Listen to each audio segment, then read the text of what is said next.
সাইমা, তুমি এখানে? তুমি জানো আমি তোমাকে কত জায়গায় খুঁজেছি। সিরিয়াসলি? তুমি আমাকে খুঁজেছো? কিন্তু কেন? তোমার তো আমাকে খুঁজে বেড়ানোর কথা নয়, কারণ তুমি তো তোমার আপন ঠিকানা খুঁজে পেয়েছিলে, তাই না? তাহলে হঠাৎ এতদিন পর আবার আমার খুঁজে বের হলে কেন? আমি তো কখনো বলিনি আমাকে খুঁজতে।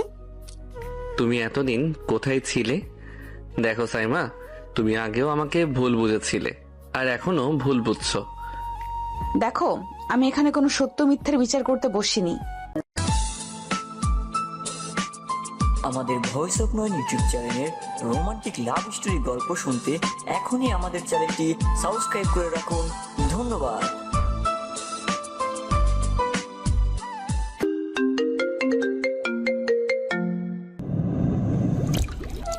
তুমি এখানে কেন এসেছো সেটা বলো। তুমি যেদিন যা দেখেছিলে সেটা সত্য ছিল না। এসকে খান গ্রুপ অফ ইন্ডাস্ট্রিজের মার্কেটিং অফিসার পদে সার্কুলার ছিল, সেই ইন্টারভিউ দিতে এসেছি। কিন্তু তুমি এখানে কি করছো? আর এতদিন তুমি কোথায় ছিলে? সিরিয়াসলি? তুমি এসেছো মার্কেটিং অফিসার পদের ইন্টারভিউ দিতে? দ্য গ্রেট অনিক আহমেদ, যার দেশের টপ লেভেলে থাকার উচিত ছিল, যেটা তুমি একদিন বলেছিলে, এখন সে সামান্য একটা চাকরির পেছনে ছুটছে। টাইম চেঞ্জড তো। দেখো সাইমা, পরিস্থিতি সবসময় মানুষের হাতে থাকে না। আজ একজনের সময় ভালো, কাল অন্যজনের। সময় মানুষকে অনেক কঠিন জিনিস শিখিয়ে দেয়। আমি কাল যা ছিলাম আজ যে ঠিক তাই থাকবো এমন নিশ্চয়তা তো কেউ দেয়নি। আমার সাথেও ঠিক সেইটাই হয়েছে। বাহ, বেশ ভালো কথা বলতে শিখে গেছো তো। তোমার তো কিছু হোক বা না হোক, কথা বলার কনফিডেন্স কিন্তু অনেক বেড়েছে। তুমি এখানে কি করছো? আর এতদিন কোথায় ছিলে? তোমার কোনো খবর কেউ জানতো না। সোশ্যাল মিডিয়া নাম্বার সব জায়গায় তন্ন তন্ন করে খুঁজেছি তোমাকে, কিন্তু কোথাও পাইনি। যারা হারিয়ে যায় তাদের খুঁজে পাওয়া যায়, কিন্তু যারা নিজে থেকে হারিয়ে যায় তাদের খুঁজে পাওয়া যায় না। বাই দ্য ওয়ে, মিস্টার অনিক আহমেদ, আপনি যে এসকে গ্রুপ অফ ইন্ডাস্ট্রিজ এর মার্কেটিং অফিসার হিসেবে ইন্টারভিউ দিতে এসেছেন, সেই কোম্পানির মালিকের একমাত্র উত্তরাধিকারী আমি। মানে তুমি এসকে গ্রুপের মালিক? বুঝলাম না। তার মানে তুমি সাজ্জাদ খানের একমাত্র কন্যা সাইমা খান? অনেকের কথা শেষ হতেই সাইমা চোখের ইশারায় পরিষ্কার জানিয়ে দিলেও অনেক ঠিকই বুঝেছে। অনেকের চোখ বিস্ময়ে বড় হয়ে গেল। এতদিনের পরিচিত না, খুব ভালো পরিচিত একজন মানুষ, কিন্তু সাইমা কখনোই তাকে বুঝতে দেয়নি সে এত বড়লোক বাবার মেয়ে। সাইমা অনেককে এভাবে স্থির হয়ে তাকিয়ে থাকতে দেখে নিজেকে বলে উঠল, তো মিস্টার অনিক আহমেদ, এখানেই দাঁড়িয়ে থাকবেন নাকি ইন্টারভিউটা দেবেন? আপনার জন্য নিশ্চয়ই আমি সারাদিন বসে থাকবো না, নাকি মনে মনে সিদ্ধান্ত নিয়ে ফেলেছেন ইন্টারভিউ বোর্ডে একজন মেয়ে বসে আছে বলে আপনার ইগো ইন্টারভিউ দিতে বাধা দিচ্ছে? অনিক আহমেদ হেরে যাওয়ার আগে হার মানার মানুষ নয়। ইন্টারভিউ দিতে যখন এসেছি তখন দিয়ে তবেই যাব। বাহ, কনফিডেন্স তো বেশ ভালো আছে। ঠিক আছে, ভেতরে আসুন। সাইমার অনুমতি পাওয়ার পর অনেক ভেতরে প্রবেশ করলো। একটি চেয়ার টেনে বসতেই সাইমা হাতের ইশারায় তার ফাইল চাইলো। অনেক ইশারা বুঝে ফাইলটা এগিয়ে দিল। ফাইল খুলে সাইমা দেখতে পেল অনেক বিজনেস ম্যানেজমেন্ট দারুণ রেজাল্ট করেছে। সে জানতো অনেক এই বিভাগে পড়তো, কিন্তু অনেক যে এত ভালো স্টুডেন্ট তা তার অজানা ছিল। ফাইল দেখে সাইমা অনেককে বলল, আপনার তো একাডেমিক কোয়ালিফিকেশন ভালো, সাবজেক্টও স্ট্রং, তাহলে হঠাৎ সব বাদ দিয়ে মার্কেটিং অফিসার পদে কেন বেছে নিলেন? আপনি চাইলে আরো বড় কিছু করতে পারতেন। তুমি তো জানো। সরি, ঠিক বুঝলাম না। আপনি কি আপনার বসের সাথে এভাবেই কথা বলবেন? শুধুমাত্র একাডেমিক রেজাল্ট জানলেই চলে না, সাথে ম্যানার্সও থাকতে হয়। অনেক বুঝতে পারলো সাইমা নিখুঁত ভাবে তাকে অপমান করলো, তবুও সে দমে গেল না, কারণ এই চাকরি শুধু তার নিজের জন্য নয়, তার পরিবারের জন্যও দরকার। আর সবচেয়ে বড় কথা, যাকে সে এতদিন পাগলের মতো খুঁজেছে তাকে আজ সামনে পেয়েছে। যদি কোনোভাবে এই চাকরিটা পায় তাহলে অন্তত তার কাছাকাছি থাকতে পারবে ও। সে আর কোনো কথা না বাড়িয়ে মাথা নিচু করে বলল, সরি ম্যাডাম। ইন্টারভিউ রুমে এমন নীরবতা নেমে এলো যে কেউ শ্বাস নিলেও সেও শব্দ শোনা যাচ্ছে। সামনে বসে থাকা দুই মানুষ, অনিক আর সাইমা, দুজনেই জানে তাদের অতীত আজ যেন পরীক্ষার টেবিলে রাখা। কিন্তু আজ কোনো সম্পর্কের পরীক্ষা নয়, আজ প্রেশার পরীক্ষা। তবুও দুজনের চোখে লুকিয়ে থাকা হাজারো প্রশ্ন। সাইমা ঠান্ডা গলায় ফাইল বন্ধ করলো, তারপর ধীরে ধীরে চোখ তুলে তাকালো অনিকের দিকে, একটা দৃষ্টি যেখানে রাগ, অভিমান, ব্যথা সবকিছু মিশে আসছে। তাহলে মিস্টার অনিক আহমেদ, আপনি বলেছিলেন কেন এই চাকরি চান? আমি ভেবেছিলাম আপনি হয়তো আপনার সেই পুরনো অহংকারত্তি বিগ ড্রিম এর পেছনে ছুটবেন, কিন্তু না, আপনি এখন আমাদের কোম্পানির একটা মিড লেভেল পোস্টের জন্য আবেদন করেছেন। কারণ জীবন সবসময় আমাদের ইচ্ছে মতো চলে না ম্যাডাম। কখনো কখনো কিছু সিদ্ধান্ত নিতে হয় যা আমরা চাই না, তবুও নিতে বাধ্য হই। আমারও তেমনই হয়েছে। পরিবারের দায়িত্ব, বাবার অসুস্থতা, ছোট ভাইয়ের পড়াশোনা, সব মিলিয়ে একটা স্থির চাকরি দরকার ছিল। আর আমি এই ক্ষেত্রটা ভালো জানি, তাই আবেদন করেছি। ও, তো আপনি বলতে চাইছেন আপনি ম্যাডাম সাইমা খানের কোম্পানিকে ব্যবহার করতে চান আপনার পার্সোনাল সমস্যার সমাধান হিসেবে? না ম্যাডাম, আমি আপনার কোম্পানিকে ব্যবহার করতে আসিনি। আমি এখানে কাজ করতে এসেছি, আর যোগ্যতা অনুযায়ী সুযোগ পেলে প্রমাণ করতে পারবো আমি এই চাকরির যোগ্য। সবকিছু মিশে আছে। সাইমা চেয়ারে হালকা হেলান দিয়ে বসলো, চোখে সেই পুরনো ক্ষতের ছাপ যা এখনো শুকায়নি। সে জানে তার সামনে যে মানুষটা বসে আছে সে একসময় তার পৃথিবী ছিল, আর আজ তার অধীনস্থ কর্মচারী হওয়ার আবেদনকারী। ঠিক আছে, তাহলে বলুন, যদি আপনাকে আমাদের কোম্পানির মার্কেটিং অফিসার হিসেবে নিযুক্ত করা হয়, আপনি প্রথম 6 মাসে কি কি লক্ষ্য নিয়ে কাজ করবেন? আমাদের কোম্পানির জন্য আপনার পরিকল্পনা কি? প্রথমত, আমরা এখানকার মার্কেটিং ক্যাম্পেইনগুলোতে ইমোশনাল অ্যাটাচমেন্ট হারাচ্ছি। কাস্টমার শুধু বিজ্ঞাপন দেখে পণ্য কিনে না, তারা ব্র্যান্ডের সাথে যুক্ত হতে চায়। তাই প্রথম 6 মাসে আমি 1.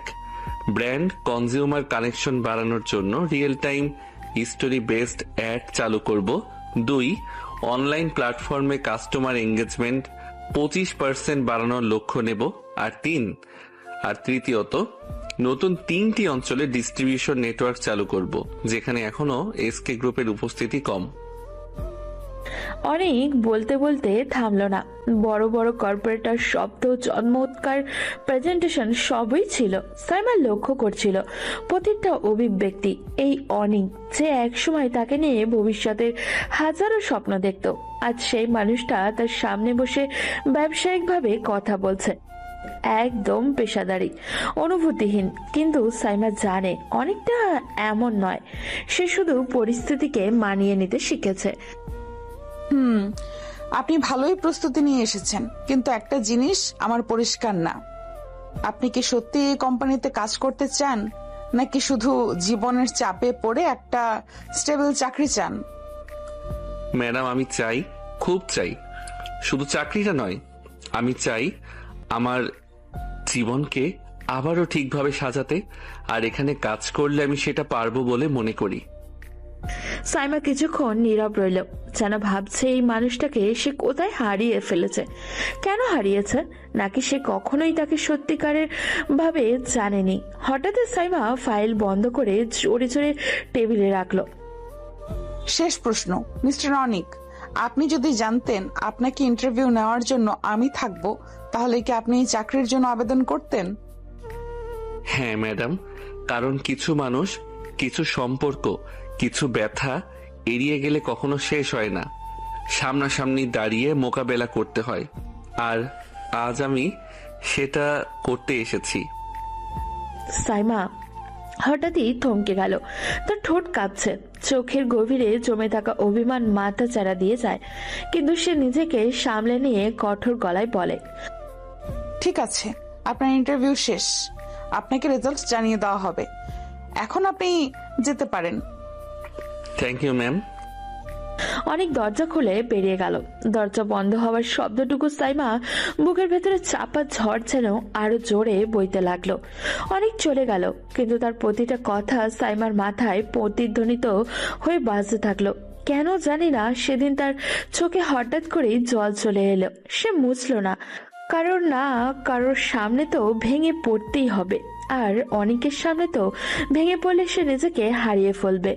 সেদিন বিকালটা অদ্ভুতভাবে ধীর ছিল। পুরো অফিসে ফিসফাস, কে নাকি নতুন মার্কেটিং অফিসার হবে। সবাই জানে সাইমা খান সিদ্ধান্ত নিলে আর ফেরানোর সুযোগ থাকে না, কিন্তু আজ সাইমা নিজেই যেন নিজের সিদ্ধান্তের সামনে দাঁড়িয়ে আটকে গেছে। তার ল্যাপটপে 3 জন শর্ট লিস্টে প্রার্থীর নাম, তানভীর রহমান, মেহেদি হোসেন আর অনিক আহমেদ। সাইমা 3 বার নামগুলো পড়ল। প্রতিবারই তার চোখ থেমে গেল তৃতীয় নামটায়। হঠাৎই কেবিনের দরজায় আবারও টোকা পড়ল, টুকটুক শব্দও হলো। কামিন। ভিতরে ঢুকলো রাফিন, তার হাতে কাগজপত্র, কিছুটা কিন্তু মুখে উদ্বেগ। রাফিন হলো সাইমা কোম্পানির HR ডিপার্টমেন্টের হেড। ম্যাম, আমরা ফলাফল আজকেই ফাইনাল করতে চাই। সকল ডকুমেন্ট প্রস্তুত, শুধু আপনার ফাইনাল সিল প্রয়োজন। রাফিনের কথা শুনে সাইমা মাথা নাড়ালো, কাগজগুলো নিল, কিন্তু কোনো কিছুই আর মনোযোগ সহকারে পড়ল না। যেন সে শুধু মাত্র কাগজ ধরেই বোঝার চেষ্টা করছে এতে ঠিক তার কার ভাগ্য লেখা রয়েছে। রাফিন বিষয়টা লক্ষ্য করলো এবং সাইমাকে নরম গলায় বলল, ম্যাম, আমি আপনার থেকে আপনার ব্যক্তিগত কিছু জানতে চাই না, জানতে বলতেও চাই না, কিন্তু আপনি যদি কিছু মনে না করেন, এই সিদ্ধান্ত আপনাকে আবার নতুন করে মানসিকভাবে ভেঙে দিবে। সাইমা হঠাৎই চোখ তুলে তাকালো, কিন্তু সাইমা অবাক হলো না, কারণ রাফিন হলো সাইমা আর অনিকের ভার্সিটির জীবনের খুব ভালো একজন বন্ধু। সাইমা আর অনিককে সে পূর্ব পরিচিত, এটা রাফিন খুব ভালোভাবেই জানা। দৃঢ় কঠোর দৃষ্টি। মিস্টার রাফিন, আমি কারো জন্য ভেঙে পড়ার মানুষ নই। এতদিনে এইটুকু অন্তত আপনার আমাকে চিনে যাওয়ার কথা, কিন্তু আমার বলতে খারাপ লাগছে যে এতদিনও আপনি আমাকে ঠিক চিনে উঠতে পারলেন না। আমি কখনোই আর কারোর জন্য নিজেকে কষ্ট দিই না বা অন্য কারোর কথা ভাবিও না। আমার কাছে আমার আত্মসম্মান এবং আমার বাবার এই কষ্টের সাম্রাজ্য সব থেকে বেশি গুরুত্বপূর্ণ। তাই এখন আমি আর কোনো কষ্ট পাই না, কোনো কিছুর জন্যই পাই না, নট এনিমোর। তাহলে ঠিক আছে, আসলে আমি আপনাকে নিয়ে চিন্তিত ছিলাম, সেখান থেকে প্রশ্নটা করা। দুঃখিত ম্যাম, আমাকে ক্ষমা করবেন, আমি যা ভাবছেন এমন কিছুই না। তাহলে আপনার চূড়ান্ত সিদ্ধান্ত? সাইমা গভীর নিঃশ্বাস নিল, কয়েক সেকেন্ড পুরো নিস্তব্ধ। তার আঙুল ধীরে ধীরে অনিকের নামের পাশে সিলেক্টেড চিহ্ন টিক দিল। সাইমা যখন কোনো দ্বিধা ছাড়াই অনিককে সিলেক্ট করে, তখন রাফিন সাইমার পাশে দাঁড়িয়েছিল। রাফিন এক পলক সাইমার দিকে তাকালো, বিস্ময়ে তাকিয়েও থাকলো। You shall tell him. হ্যাঁ, কারণ সে যোগ্য আর আমার ব্যক্তিগত অনুভূতি এখানে কাজ করবে না। আমি সব সময় নিজেকে ব্যক্তিগত জীবন এবং প্রফেশনাল জীবন এক করি না, এটা আপনাকে মাথায় রাখতে হবে। আমি কখনোই আমার ব্যক্তিগত জীবনের কোনো ছায়া আমার প্রফেশনাল জীবনে পড়তে দেব না, আর এটা আমি কোনো ব্যক্তিগত টান থেকে করি না। অনেক নিজের যোগ্যতা দিয়ে এই জায়গাটা অর্জন করে নিয়েছে, তাই বলে আমি আমার ব্যক্তিগত কোনো ঘটনার জন্য একজন যোগ্য ক্যান্ডিডেটকে তার যোগ্যতা থেকে দূরে সরিয়ে দিতে পারি না। আমি বস, দুর্বল নই। রাফিন বুঝতে পেরেছে সাইমা কখনো আবেগী হয়ে কোনো সিদ্ধান্ত গ্রহণ করে না। সে যথেষ্ট বুদ্ধিমান এবং পরিশ্রমী একটা মেয়ে। রাফিন সম্মানের সাথে মাথা নাড়ালো এবং সাইমাকে উদ্দেশ্য করে বলল, ঠিক আছে ম্যাম, নিশ্চয়ই আপনি আপনার কোম্পানির জন্য সবসময় বেস্ট সিদ্ধান্তটাই নেবেন। আমি তার অফার লেটার প্রস্তুত করছি। রাফিন দ্রুত নিজের কথা শেষ করে সে বেরিয়ে গেল। রুমে আবার একা সাইমা। টেবিলের উপর মাথা নিচু করতেই তার চোখ দিয়ে দুফোঁটা পানি টুপ টুপ করে পড়ল। সে দ্রুত মুছে ফেলল। এটা কখনো আমি আমার আত্মসম্মানকে দুর্বল করতে দিব না, কারণ এটা আমার দুর্বলতা নয়। এটা শুধুমাত্র আমার প্রেশার, শুধু চাপ। হ্যাঁ, শুধু চাপ, আর কিছু না। কিন্তু সে যা ভিতরে ভিতরে নিজেকে শক্ত রাখার চেষ্টা করছে, কিন্তু তারপরেও তার বুকের মধ্যে কোথাও একটা যে দুর্ভাব্য ভার জমেছিল, তার কোনোভাবেই লুকানো যাচ্ছিল না। অনেক সোফায় বসে, পাশে চা ঠান্ডা হয়ে গেছে। তার চোখে বারবার ফোনের দিকে।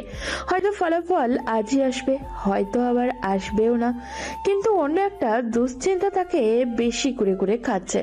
সাইমা কি আমার কারণে চাকরিটা আটকে দেবে? তবুও মনটা বলছে না, সে তো এমন নয়। আর যাই হোক, সাইমা কখনো নিজের সজ্ঞানে কারোর কোনো ক্ষতি করবে না, এটা আমি মনে প্রাণে বিশ্বাস করি। অনেক বাড়িতে আসার পর থেকে তার মাথায় অনেক রকমের চিন্তা ঘুরপাক খাচ্ছে, কিন্তু সে কোনো কিছুই ঠিকঠাক জবাব খুঁজে পাচ্ছিল না। ঠিক তখনই হঠাৎ করে অনেকের ফোন বেজে ওঠে। অনেক ফোনের দিকে তাকিয়ে দেখে তার খুব পরিচিত একটি নাম্বার, যেটা দেখে অনেক মুখের অজান্তে হাসি রেখা ফুটে ওঠে। অনেক ফোনটা হাতে নিয়ে বালকনিতে চলে যায় এবং ফোনটা রিসিভ করে বলে, এই কি অবস্থা? ফোনের ওপাশ থেকে হয়তোবা কিছু একটা বললেও অনেককে, যেটা শুনে অনেকের হাসি রেখাটা আরো চওড়া হয়ে উঠল। এরপর অনেক নিচে থেকে আবারও বলে উঠল, চিন্তা নেই, ওকে যখন গর্ত থেকে টেনে বের করে আনতে পেরেছি, তখন আমি আর কখনোই তাকে হারিয়ে যেতে দিব না। শক্ত করে আটকে রাখবো, জড়িয়ে রাখবো নিজের বুকের মাঝে, যেন কোনোভাবে আমাকে আর একা রেখে চলে যেতে না পারে।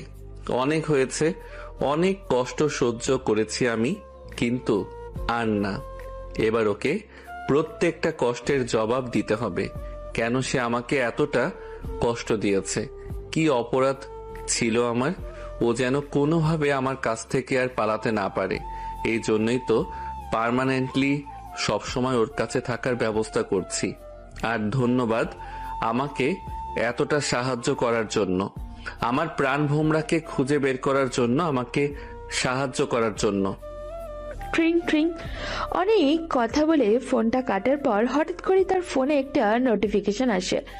অনেক ফোনের স্ক্রিনের দিকে তাকিয়ে দেখে ফোনের মেইল নোটিফিকেশন।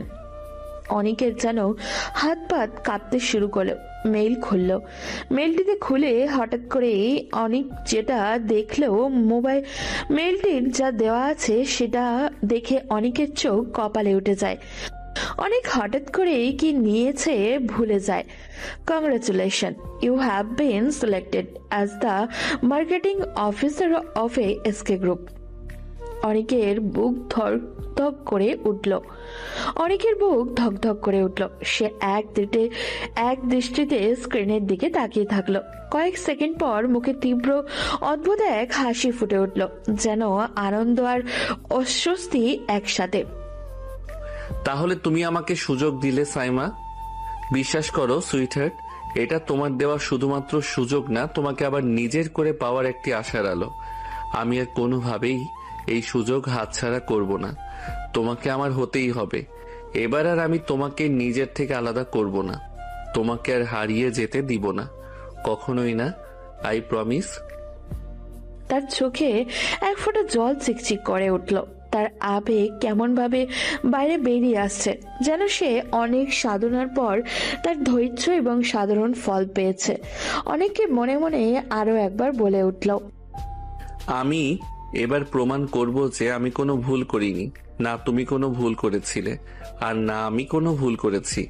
আমরা দুজনেই পরিস্থিতির শিকার হয়েছি। সরি, আমি ভুল করিনি, কিন্তু তুমি ভুল করেছো, মস্ত বড় ভুল করেছো আমাকে একা ফেলে হারিয়ে গিয়ে। তোমার কোনো আইডিয়া নেই আমি ঠিক কতটা কষ্ট নিয়ে তোমাকে খুঁজে বেরিয়েছি। বেঁচে থেকেও যেন মৃত্যু যন্ত্রণা সহ্য করেছি। পরদিন সকালে অদ্ভুত এক উত্তেজনায় ভরা ছিল। সবাই নতুন অফিসারের সাথে দেখা করতে উদগ্রীব, কিন্তু সবার চোখে একটাই প্রশ্ন, নতুন অফিসার আর ম্যাডাম কোথাও যেন কিছু তো একটা আছে। ঠিক সকাল 9:30টায় লিফট থামলো। লিফটের দরজা খুলতেই অনেক প্রবেশ করলো। সাদা শার্ট আর তার ব্লু প্যান্ট, গম্ভীর চোখ। তার উপস্থিতিতেই অফিসের বাতাস কেমন যেন বদলে গেল। রিসেপশনিস্ট মৃদু হেসে বলল, স্যার, আপনাকে খুঁজছিলাম। ম্যাম আপনাকে ওনার নিজের কেবিনে ডাকছেন। অনেক মাথা নাড়ালো। অনেক সাইমার কেবিনের সামনে দাঁড়িয়ে দরজায় নক করে টকটক শব্দ করলো। কামিন। অনেক দরজা খুলে ঢুকলো। দুজনের চোখে এক অদ্ভুত মিলতেই সেই পুরনো ঝড় বুকের মধ্যে আবারও বয়ে গেল, কিন্তু মুখে তা কেউ প্রকাশ করলো না। Good morning ma'am. Good morning, sit. অনেক সাইমার পারমিশন পাওয়ার সাথে সাথে বসলো। সাইমা অনেকের দিকে একটি ফাইল এগিয়ে দিল এবং মাথা নিচু করে অন্য একটা পেপারে সাইন করতে করতে বলল, এটা আপনার অ্যাপয়েন্টমেন্ট লেটার। আগামী 6 মাস আপনি ট্রেনিং সহ আমার সরাসরি সুপারভিশনে কাজ করবেন। অনেকে একটু অবাক হয় সাইমার কথা শুনে, কিন্তু সেটা তার চোখে মুখে প্রকাশ পেল না। আর এদিকে সাইমার কথা শুনে অনেকের মনে যে লাড্ডু ফুটতে থাকে, সে এখন সব সময় সাইমার আশেপাশে থাকতে পারবে, যেটা সে চেয়েছিল। যদিও এই পোস্টে জয়েন করার পর সে সব সময় সাইমার কাছেই থাকতে পারতো না, কিন্তু যেহেতু 6 মাস তাকে সময় দেওয়া হয়েছে, এই 6 মাসে সে তার নিজের কাজ শেষ করে ফেলবে। কিন্তু তারপরেও অনেক একটু অবাক হওয়ার ভঙ্গিতে সাইমাকে বলল, ইয়োর ডিরেক্ট সুপারভিশন। ইয়েস, কোনো সমস্যা? না, সমস্যা নেই। তবে সাইমা চোখ সোজা রাখলো এবং বোঝানোর চেষ্টা করলেও অনেক কি বলার চেষ্টা করছে। যখন সাইমা অনেক চেষ্টা করে বুঝতে পারলো না অনেক তাকে কি বলার চেষ্টা করছে, তখন সে নিজেই অনেককে প্রশ্ন করলো। তবে অনেক ধীরে ধীরে সাইমার করা প্রশ্নের উত্তরে বলল, আপনি নিশ্চিত এটা আপনার জন্য কঠিন হবে না? না মানে আপনি সারাদিন এত ব্যস্ত থাকেন, তার মধ্যে আমাকে সুপারভাইজ করে কাজ শেখাবেন? এটা তো আমার জন্য চরম ভাগ্যের ব্যাপার। এটা আপনার জন্য অনেক কষ্টকর হয়ে যাবে না? এটাই বলতে চাইছিলাম আর কি। সাইমার চোখে বিদ্যুৎ চমকালো, কারণ সাইমা ঠিকই বুঝতে পেরেছে অনেক তাকে কি বলতে চেয়েছিল, এবং অনেক যে কথা ঘুরিয়ে নিল এটাও সাইমা খুব ভালোভাবেই বুঝতে পেরেছে। তাই সাইমা অনেককে বলল, মিস্টার অনিক, একটা কথা সব সময় মাথায় রাখবেন। আমি কখনোই আমার ব্যক্তিগত জিনিস অফিসে নিয়ে আসি না, আর আমার কাজকে পার্সোনাল ফিলিংস নাড়াতে পারে এমন ক্ষমতা আপনার নেই। অনেক কিছুক্ষণ চুপ, তারপর মাথা নাড়ল এবং সে বিড় করতে বলতে লাগলো, ম্যাডাম, আপনি ব্যক্তিগত জিনিস অফিসে না নিয়ে আসলেও আমি এই অফিসে জয়েনিং করেছি আমার ব্যক্তিগত জিনিস আমার বাড়িতে নিয়ে যাওয়ার জন্য। সাইমা অনেকের দিকে এতটা মনোযোগী ছিল যে অনেক বিড় করে কি বলছে তার কিছু অংশ ঠিকই শুনতে পেরেছে, কিন্তু পুরো কথাটা শুনেনি ও, তাই ঠিকঠাক বুঝতেও পারেনি। তাই সে অন্যমনস্ক হয়ে প্রশ্ন করলো, সরি মিস্টার অনিক, আপনি কি কিছু বললেন? না তো ম্যাডাম, আপনি কি কিছু শুনেছেন? অনেকের এমন তেরা কথা শুনে সাইমা ইতস্তত হয়ে বলল, এত বাজে কথা না বলে নিজের কাজে মন দেন, তাহলে বুঝতে পারবো আপনার ঠিক কতটুকু কোয়ালিফিকেশন আছে, এবং শুধু মুখে বলেন নাকি আদৌ ভেতরে কোনো যোগ্যতা আছে। ঠিক আছে ম্যাডাম, তাহলে আমরা দুজনেই নিজেদের প্রমাণ করব। ইয়েস, লেটস সি কে বেশি শক্তিশালী। দুজনের চোখে তখন আগুন, কিন্তু সেই আগুন ঘৃণার নয়, আবেগের, অতীতের অকথিত ভালোবাসায়। সাইমা ফাইল বন্ধ করে বলল, your duty starts today, you may go. সাইমার কথা শুনে অনেক উঠে দাঁড়ালো, ঠিক বেরিয়ে যাওয়ার আগে থেমে আবারও বলল, সাইমা মানে ম্যাডাম, ধন্যবাদ। আপনি আমাকে সুযোগ দিয়েছেন। আপনি নিজেও জানেন না আপনি ঠিক আমার কত বড় উপকার করেছেন। সাইমা মুখ ঘুরিয়ে নিল অনেক সাইমার ব্যবহার দিকে হালকা করে হাসলো। অনেকের এই হাসি দেখে যেন সাইমার গা জ্বলে গেল এবং দেখে সে মুখ ভেঙচি কেটে বলল, ডোন্ট থ্যাংক মি, আর্ন ইট। অনেক হালকা হাসলো। চেষ্টা করব না, প্রমাণ করে দেখাবো। দরজা বন্ধ হলো। সাইমার বুকের ভেতরে হাত চেপে ধরলো, যেন নিজেরই হৃদস্পন্দন শুনতে পাচ্ছে ও। সেদিন দুজনেই কাজ করলো, কিন্তু মন তো দুজনেরই পুরনো স্মৃতি খুঁড়ে খুঁড়ে বের করে আনছিল। আজ শুধু চাকরি শুরু হলো না, একটা নতুন যুদ্ধও শুরু হলো, একটা নতুন টানাপোড়েন, একটা অপূর্ণ সম্পর্কের নতুন অধ্যায় শুরু হলো। আর তারা দুজনেই জানতো এই অফিসে ঠিক করবে তাদের সম্পর্ক আবার জোড়া লাগবে নাকি আবারও ভেঙে যাবে। অফিসে অনেকের আজ দ্বিতীয় দিন, কিন্তু দিনের শুরুতেই সে বুঝলো শুধু কাজ নয়, প্রতিটি সেকেন্ডই তার জন্য পরীক্ষা। সাইমা সারাক্ষণ এমন ভাবে তাকে উপেক্ষা করছিল যে সে অফিসে অদৃশ্য কোনো এক ছায়া, যাকে দেখা যায় না, শোনাও যায় না, গুরুত্ব দেওয়ার তো প্রশ্নই আসে না। অথচ এই সাইমাই এক সময় তার একটা মেসেজ না পেলে অস্থির হয়ে যেত।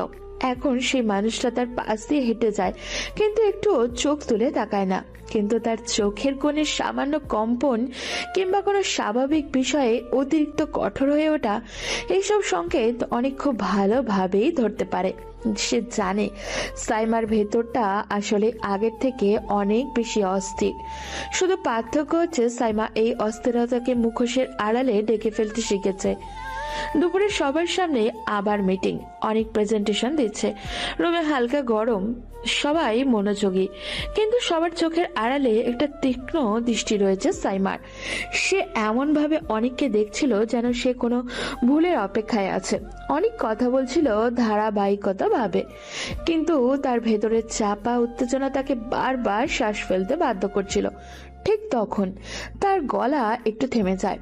রুমের সঙ্গে সঙ্গে নিস্তব্ধ, আর সেই নীরবতা ভেঙেই ঠিক তখনই সাইমার কণ্ঠে শোনা যায় একটা ঠান্ডা ধারালো কিন্তু গভীর একটা গলা। মিস্টার অনিক, আমি আশা করেছিলাম আপনি অন্তত আপনার প্রেজেন্টেশনের সময়টুকুতে নিজেকে স্থির রাখতে পারবেন। পেশাদার মানুষ হিসেবে এটা আপনার দায়িত্ব, যে কোনো পরিস্থিতিতে নিজেকে কনফিডেন্ট রাখা। যদি আপনি মাঝপথে থেমে যান অথবা কোনোভাবে নিজের আবেগকে আপনার কাজের ওপর প্রভাব ফেলতে দেন, তাহলে সেটা আপনার ব্যক্তিগত অদক্ষতা এবং তার দায় এই টিম নিবে না। তাই আপনি যা শুরু করেছেন তা শেষ করুন এই মুহূর্তেই। রুমে চাপা দীর্ঘ অস্বস্তি। অনেক মাথা তোলে, তার চোখে ব্যথায় এক চকচকে স্তর জমতে ওঠে, কিন্তু সে খুব শান্ত গলায় বলতে শুরু করে, জি ম্যাম, আমি শেষ করছি। তবে একটা কথা, আপনি সবসময় বলেন আমি যেন কাজের ক্ষেত্রে ব্যক্তিগত ব্যাপার না আনি, এবং আমি সেটা পুরোপুরি মানি। কিন্তু আপনি কি জানেন, আপনি যখন এভাবে আমাকে হার্শ বা অস্বাভাবিকভাবে চাপ দেন, সেটা আমাকে কাজের মধ্যে নয়, আমার ব্যক্তিত্বের ওপর আঘাত করে। আপনার প্রতিটা কথার ভেতরে এমন একটা এড়িয়ে যাওয়া, এমন একটা হঠাৎ উত্তেজনা থাকে, যেটা আমার কাজে ভুলের কারণে নয়, বরং আমার উপস্থিতি আপনাকে অস্বস্তিতে ফেলে বলেই মনে হয়। আমি চেষ্টা করি আপনাকে কোনোভাবেই বিরক্ত না করতে, তবু আপনার প্রতিটা শব্দ আমাকে অনুভব করিয়ে দেয় যে আপনি আমার দিকে তাকাতেও চান না। আমি জানি না এর কারণ কাজ নাকি। অনেক কথা শেষ করতে পারে না, কিন্তু তার গলাটায় টান স্পষ্ট বোঝা যায় যে সে বাকিটা বলতে চেয়েও থেমে গেছে। সাইমা ধীরে মাথা তোলে, তার চোখেও কঠোরতার আবরণ আরো মোটা হয়ে ওঠে, কিন্তু সেই কঠোরতার আড়ালে কিছু তো একটা আছে, যা একটা পুরনো ব্যথা, যেটা সে চেপে রাখতে চাইছে মরিয়া হয়ে। মিস্টার অনিক, আপনার একটা বিষয় বুঝতে হবে, আমি কাউকে কোনো বিশেষ কারণে উপেক্ষা করি না, না কোনো বিশেষ কারণে অতিরিক্ত গুরুত্ব দেই। যখন আমি কাউকে দেখেও দেখি না, তার মানে সে আমার পেশাগত দায়িত্বের জন্য এখনো যথেষ্ট গুরুত্বপূর্ণ অবস্থানে নেই। আর আমি একজন প্রফেশনাল, আমার কাছে আমার কাজই প্রথম, আমার অনুভূতি নয়। আপনি যদি মনে করেন আমার আচরণ আপনার প্রতি ব্যক্তিগত, তাহলে এটা আপনার ভুল ধারণা। আমি কাউকে এতটা গুরুত্ব দিই না যে তাদের উপস্থিতি আমার মনোযোগে ব্যাঘাত ঘটাবে। আমি আপনাকে ব্যক্তিগতভাবে দেখি না, একদমই না। আর ব্যক্তিগত যে বিষয়গুলো আপনি ইঙ্গিত দিলেন সেগুলোকে আমরা আলাদা রেখেছি, অন্তত আমি রেখেছি। তার কণ্ঠ ছিল নির্মম, কিন্তু সেই নির্মমতার ভিতরেই একটা চাপা কাঁপুনি ছিল, যেটা অনেক ধরেই ফেলল। মিটিং শেষ, সবাই বেরিয়ে যায়। অনেকও বসে থাকে। সাইমা ফাইল গোছাচ্ছিল, কিন্তু সে ঠিকই বুঝতে পারছিল অনেক এখনো পিছনে দাঁড়িয়ে আছে। আর অনেক জানতো এখন না বললে আর বলা যাবে না। অনেক ধীরে এগিয়ে আসে। তুমি যেটা বললে আমি তোমার কাছে গুরুত্বহীন, আমার উপস্থিতিতে তোমার কিছু যায় আসে না, তুমি সত্যি এটা বিশ্বাস করো? তুমি কি সত্যি মনে করো তুমি আমাকে দেখে কিছুই অনুভব করনি? তোমার চোখে সেই ক্ষুদ্র কম্পন, তোমার কথা বলার সময় অকারণ রাগ, তোমার হঠাৎ করে শ্বাস আটকে আসা, আমি কি এসব দেখতে পাই না? তুমি কি মনে করো 3 বছর তোমাকে ভালোবেসে আমি এতটাই অন্ধ ছিলাম যে আজ তোমাকে পড়তে পারবো না? তুমি যদি সত্যি আমাকে ভুলে যেতে, আমার দিক থেকে মুখ ফিরিয়ে নিতে পারতে, তাহলে আজ তোমার কণ্ঠ এমন ভাবে কাঁপতো না। তুমি শুধু একটা মুখোশ পরে আছো সাইমা, নিজেকে বাঁচানোর জন্য। কিন্তু তুমি ভুলে গেছো আমি তোমাকে মুখোশ ছাড়া মানুষ হিসেবেই চিনেছি। তাই বলছি, যত দূরেই থাকো তুমি, আমি তোমার চোখের ভেতর থাকা সত্যটা দেখতে পাই। সাইমা থেমে যায়। তার আঙুল হঠাৎ কাগজের উপরে থমকে যায়। সে মাথা তোলে, চোখে প্রচন্ড চেষ্টা নিজেকে শক্ত দেখানোর। অনেক, তুমি যা ভাবছো তা বাস্তব নয়। আমি যদি তোমাকে ভুলে যেতে না পারতাম, তাহলে আজ আমি এই অবস্থানে আসতে পারতাম না। আমার দায়িত্ব, আমার বাবার কোম্পানি, আমার সব কিছু, সব আমাকে বাধ্য করেছে নিজেকে কঠোর করতে। তোমার সাথে আগের মতো কথা বললে, আগের মতো আচরণ করলে আমি ভেঙে পড়তাম। আর আমি এখন ভেঙে পড়ার অবস্থায় নেই। দুর্বলতা আমার কাছে এখন বিলাসিতা, যা আমি আর বহন করতে পারি না। তাই তোমাকে দূরে রাখতে চাই বলে নয়, বরং কাছাকাছি এলে আমি আমার সিদ্ধান্তে স্থির থাকতে পারবো না বলেই আমি এই দূরত্ব রাখি। তুমি বুঝতে পারো আর না পারো, এটাই সত্যি। দুজনের মাঝে নীরবতা নেমে আসে। সাইমার চোখ জলের মতো ভেজে উঠলেও সে দমিয়ে রাখে। অনেক কয়েক সেকেন্ড তাকিয়ে থাকে তার দিকে, যেন সে এখনই কিছু বলে ফেলবে যা তাদের মাঝে জমে থাকা বছরের দূরত্ব ভেদ করে দেবে। কিন্তু সে নিজেকে থামিয়ে নেয়। তুমি বলো বা না বলো, তুমি এখনো অনুভব করো, এটা আমি জানি। আর আমি বলছি, আমি এখানে এসেছি তোমার জীবনে বিশৃঙ্খলা আনতে নয়, বরং তোমাকে সেই বিশৃঙ্খলা থেকে উদ্ধার করতে, যেটা তুমি 3 বছর ধরে নিজের ভেতরে চেপে রেখেছ। তুমি চাও বা না চাও, আমি থামবো না, কারণ তুমি যত দূরেই যাও না কেন, আমি তোমাকে আর হারিয়ে যেতে দেব না। সাইমা দ্রুত মুখ ফিরিয়ে নেয়, কারণ সে জানে আর এক সেকেন্ডও এখানে থাকলে তার চোখের জল পড়ে যাবে, এবং সেটা সে কখনোই অনেককে দেখাতে দিতে চায় না। এই যুদ্ধ তো এখন শুরু। দুজনের ভেতরে যে আগুন জমে আছে তা এখনো পুরোপুরি জ্বলে ওঠেনি। সামনে আরো উত্তেজনা, আরো আবেগ, আরো মুখোমুখি সংঘর্ষ অপেক্ষা করছে। অনেকের অফিসে 2য় সপ্তাহ চলছে, কিন্তু সে দিনের শুরু থেকেই বুঝতে পারছিল প্রতিটা মুহূর্ত যেন তাকে পরীক্ষা নিচ্ছে। সাইমার সঙ্গে তার সম্পর্কের মাঝে এক গভীর সংকট ঘুরে ফিরে আসছে। সাইমা যে একসময় তার জন্য স্নেহের প্রতীক ছিল, এখন যেন এক অদৃশ্য প্রাচীরের ভিতরে তা আবদ্ধ। সেদিনের কথা মনে পড়ল, যখন সে সাইমার সামনে দাঁড়িয়ে নিজের অনুভূতি খুলে দিয়েছিল, আর সাইমা চেপে যাওয়া ব্যথা নিয়ে দূরত্ব বজায় রাখার চেষ্টা করছিল। তবে আজ সাইমার অফিসে একটা নতুন মানুষ এসেছে। তার নাম হলো মিরাজ। সুদর্শন, উচ্চাকাঙ্ক্ষী এবং আত্মবিশ্বাসী। দেশে বাইরে থেকে পড়াশোনা শেষ করে এসেছে, আর সে সাইমার বাবার ব্যবসায়িক পার্টনারের ছেলে। সামনে তাদের বড় একটা ডিলের প্রেজেন্টেশন, কয়েকশো কোটি টাকার ডিল। আর মিরাজ এসেছেন সাইমার পাশে সেই কাজের জন্য সাহায্য করতে। এই নতুন আসার মধ্যেই অনেক চোখে পড়ল মিরাজের দৃষ্টিতে সাইমার দিকে যে গভীর নজর, সে নজরটাকে বারবার চালিয়ে তুলছে। অনেক যা বুঝতে পারছিল তা একদিকে যেমন তার রাগ বাড়াচ্ছিল, অন্যদিকে তার ভেতরে সাইমাকে নিয়ে আরো তীব্র প্রেম আর পীড়া জাগিয়ে তুলছিল। একদিন দুপুরে অফিসের মিটিং রুমে যখন সবার মনোযোগ ছিল প্রেজেন্টেশনের দিকে, ঠিক তখনই অনিক আর মিরাজ পাশাপাশি বসেছিল। তাই অনিক বলল, মিরাজ, তুমি আজকাল সাইমার চারপাশে থাকছো খুব বেশি, এটা তোমার কাজের অংশ তো, নাকি তার জন্য অন্য কিছু? অনেক ভাই, আমার এখানে আসার একটাই কারণ, এই ডিল সফল করা। তুমি যদি আমার কাজ নিয়ে সন্দেহ করো তাহলে সেটা ভুল। আমি শুধু পেশাদার। পেশাদার? তোর চোখ আর তোর ভাবনা বলে অন্য কথা। তুমি বারবার ওর দিকে তাকিয়ে থাকিস আর ওর পাশে থাকতে চেষ্টা করিস। আমি এটা সহ্য করতে পারছি না। তুমি যে জায়গাটা দখল করার চেষ্টা করছো সেই জায়গাটা অলরেডি আমার নামে লেখা হয়ে আছে। শুধু 1-2-3 দিনের জন্য না, এটি অনেক আগেই তৈরি হয়ে গেছে। তাই বৃথা চেষ্টা করো না, এতে পরবর্তীতে তোমারই কষ্ট হবে বস। আমি সাইমার কাছে আছি শুধু কারণ ওর কাজের সঙ্গী হতে চাই। আর তুই এটা নষ্ট করতে চাস? ওর জীবনে আমার আশা তোর জন্য হুমকি হতে পারে, সেটা আমাকে নিয়ে ভাবিস না। আর তাছাড়া তোমার নিজের প্রতি এত কনফিডেন্ট, তাহলে এত ভয় পাচ্ছ কেন? তুমি না বলছো সাইমার মনে তোমার জন্য পার্মানেন্ট জায়গা আছে, তাহলে কেন সেই জায়গা হারানোর ভয় পাচ্ছ? আমি ভয় পাচ্ছি না মিরাজ, আমি তোমাকে নিয়ে চিন্তিত। পরবর্তীতে তোমার মন ভাঙলে তুমি সেটা সহ্য করতে পারবে তো? এই জন্য তোমাকে আগে থেকে সাবধান করে দিলাম।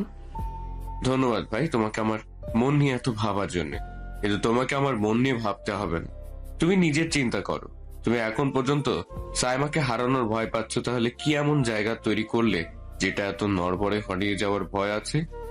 মিরাজ কথা শুনে অনেকের বুকটা ভেঙে গেল।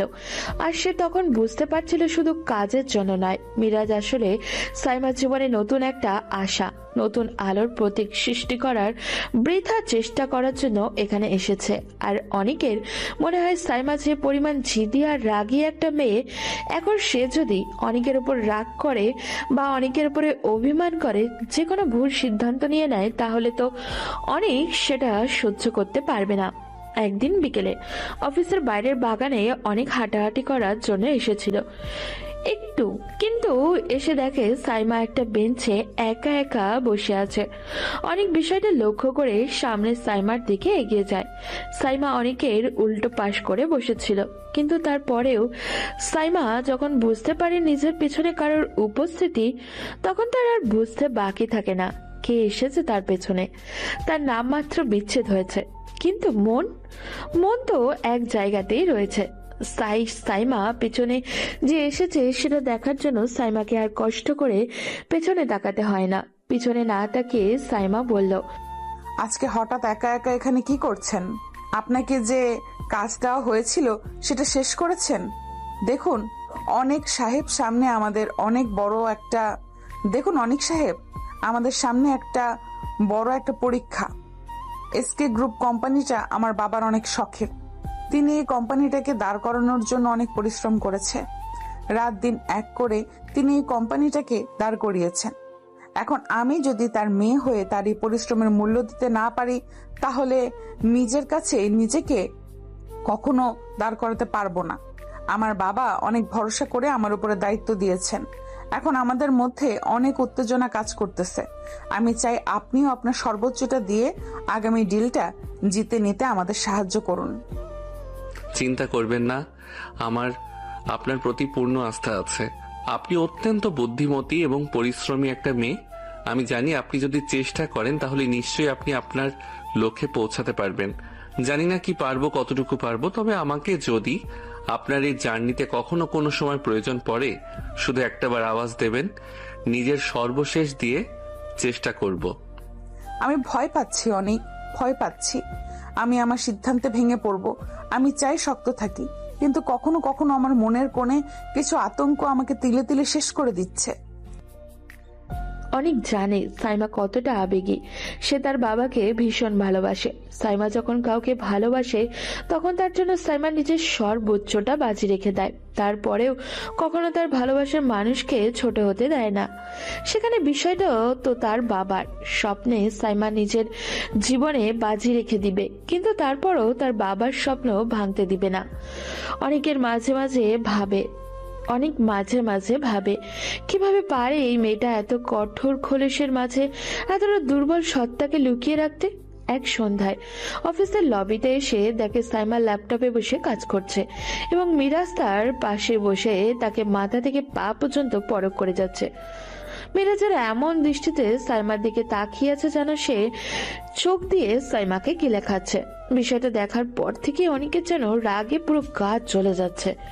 অফিসের মিটিং রুমে আলো ঝলমল করছে। সাইমা, অনেক, মিরাজ এবং টিমের বাকিরা বদ্ধমূলত মনোযোগ দিয়ে অপেক্ষা করছে। আজকের প্রেজেন্টেশন তাদের ক্যারিয়ারের জন্য অনেক বড় একটা সুযোগ।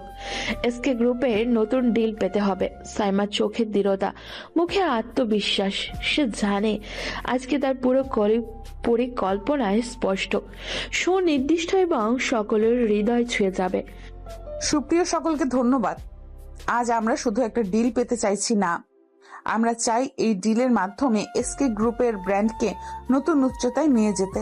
আমার পরিকল্পনা 3টি মূল স্তম্ভের উপর দাঁড়িয়ে। প্রথমত, কাস্টমার এঙ্গেজমেন্ট বৃদ্ধি, দ্বিতীয়ত, নতুন বাজারে প্রবেশ এবং তৃতীয়ত, ডিজিটাল মার্কেটিং ক্যাম্পেইন শক্তিশালী করা। সাইমা, তোমার পয়েন্টগুলো স্পষ্ট এবং বাস্তবসম্মত। আমি পুরোপুরি তোমার পরিকল্পনার সাথে এক। ধন্যবাদ মিরাজ। আমি বিশ্বাস করি আমাদের টিম এই চ্যালেঞ্জ মোকাবেলা করতে প্রস্তুত। অনেক, তোমার রিপোর্ট এবং পরিসংখ্যানগুলো এই পরিকল্পনাকে আরো শক্তিশালী করেছে। আমার পক্ষ থেকে সর্বোচ্চ চেষ্টা করব। এটা আমাদের সবার জন্য একটি বড় সুযোগ। প্রেজেন্টেশন শেষ হতেই মিটিং রুমে প্রশংসার ঝড় উঠল। সবাই জানে আজকের দিনটা তাদের ক্যারিয়ারের জন্য মাইল ফলক হতে চলেছে। কয়েকদিনের মধ্যে অফিসের উচ্চপদস্থ কর্মকর্তারা ডিলের অনুমোদন জানালো। ডিল পাওয়ার খবর ছড়িয়ে পড়ার পর অফিসের বায়ুমণ্ডল যেন উল্লাসিত। সাইমা নিজেই জানতো এই সফলতার পেছনে কেবল তার একার অবদান নয়, পুরো টিমের কঠোর পরিশ্রমের ফল। তাই সিদ্ধান্ত নিল সে টিমকে ট্রিট দিবে। সবাইকে ধন্যবাদ। তোমাদের সহযোগিতা ছাড়া আজকে এই সাফল্য সম্ভব ছিল না। চলুন আমরা সবাই মিলে একটা ছোট্ট পার্টি করি, একসাথে আনন্দ ভাগাভাগি করি। অসাধারণ। এই খুশির মুহূর্তে সবাই একসাথে হতে পারলে ভালো লাগবে। আমি তো অপেক্ষায় আছি। কাজের মাঝে একটু বিশ্রাম মন্দ হবে না। অফিসের বাইরে একটি ক্যাফেতে সবাই জমায়েত হলো। খাবার দাবার, হাসি মজা, পুরনো গল্পের ঝলক সব মিলিয়ে আজকের দিনটা হয়ে উঠল স্মরণীয়। সাইমা মাইক হাতে উঠে বলল, সবাই, আজকে আমরা শুধু একটা ডিল পাইলাম না, আমরা একটা টিম হিসেবে একত্রিত হয়েছি। এই যাত্রায় আপনাদের প্রত্যেকের অবদান অমূল্য। আমি গর্ব করি তোমাদের সবাইকে নিয়ে। ধন্যবাদ ম্যাম আপনাকে। সেই রাতে তাদের জন্য নতুন আশায় আলোয় ভরা। অনেকের চোখ যেন নতুন স্বপ্ন। মিরাজের মুখে একটা অদৃশ্য সুরক্ষা আর সাইমার মনের স্বপ্নের ডানা পাখা মেলার মতো ছড়িয়ে পড়ল। সেদিনের পর থেকে সাইমা যেমন একটা কঠোর মনোভাব নিয়ে সবার সঙ্গে ব্যবহার করত, সেদিনের কনফারেন্সের পর থেকে সকলের সাথে অনেক সহজ হয়ে গেছে। সকলের সাথে হাসি মুখে কথা বলছে। অনেকের সঙ্গে আগের মতো কঠোরভাবে কথা বলতো না, এখন আরও তাও বলে না। অনেকের সাথে সম্পর্কটা অনেক সহজ হয়ে গিয়েছে। আগে দুজনেই একসঙ্গে কথা বলতে ভীষণ অস্বস্তি বোধ করত, যেটা অনেকের পক্ষ থেকে থাকলেও সাইমার পক্ষ থেকে বেশি ছিল। এরই মাঝে হঠাৎ একদিন সকালে সবাই অফিসে আসার পরে মিরাজ সকলের উদ্দেশ্যে বলে, আপনাদের জন্য আজকে আমার পক্ষ থেকে ট্রিট রয়েছে, কারণ আজকে আমি অনেক খুশি। আমার জীবনের আরো একটি বড় ইচ্ছে পূরণ হতে চলেছে। এখন হয়তো আপনাদের মনে প্রশ্ন থাকতে পারে, কি এমন ইচ্ছে পূরণ হতে চলেছে যার জন্য আজকে আমার পক্ষ থেকে আপনাদের ট্রিট? Anyone guess? মিরাজের কথা শুনে সকলের মাঝে একটা সুন্দর নীরবতা পড়ে গেল, যেন মিরাজকে এমন কোনো বড় প্রাপ্তি লাভ করতে যাচ্ছে যার জন্য তিনি সবাইকে ট্রিট দিতে চলেছেন। কিন্তু তারপর সকলে অনেক খুশি। মিরাজ নিচেও মুচকি মুচকি হাসছে। এমন সময় অফিসের মেন গেট দিয়ে সাইমা অফিসে এন্ট্রি নিল। হঠাৎ করে সকলে এক জায়গায় দাঁড়িয়ে থাকতে দেখে তার ভ্রু কুচকে আসে। সকলের পেছনে দাঁড়িয়ে আছে অনেক। অনেক নিচেও কিছু বুঝতে পারছে না, তাই সে সকলকে উপেক্ষা করে তার নিচে তার নজর গিয়ে পড়ে সাইমার দিকে। অনেকদিন ধরেই সে সাইমার দিকে এমন ভাবে তাকিয়ে আছে। মিরাজ এখন হাসছে, যেটা দেখে অনেকের গা একদমই চলে যাচ্ছে। এমন সময় হঠাৎ করে অনেকের ফোন বেজে ওঠে। অনেক পকেট থেকে ফোন বের করে স্ক্রিনের দিকে তাকায়। নাম্বারটা দেখে তার মনে সন্দেহ জানে। সে একবার স্ক্রিনের দিকে, আবার মিরাজের দিকে তাকায়, পরে সাইমার দিকে তাকিয়ে ফোনটা রিসিভ করে কানে ধরে। অতঃপর পাশ থেকে যা শুনে সেটা শুনে তার মেজাজ খারাপ হয়ে যায়, অনেক ভীষণ রেগে যায়। সাইমা এখনো ঠিক বুঝে উঠতে পারছে না কি চলছে। সাইমা যখনই কিছু বলতে যাবে এমন সময় অনেক কোথা থেকে এসে শক্ত করে সাইমার হাতটা ধরে, টেনে টেনে সাইমার কেবিনের দিকে নিয়ে যায়। হঠাৎ কি থেকে কি হচ্ছে সাইমা কিছুই বুঝে উঠতে পারে না, এবং সে কি রিয়াকশন দেবে সেটাও বুঝে উঠতে পারছে না। হঠাৎ কি থেকে কি হচ্ছে কেউ বুঝতেই পারছে না।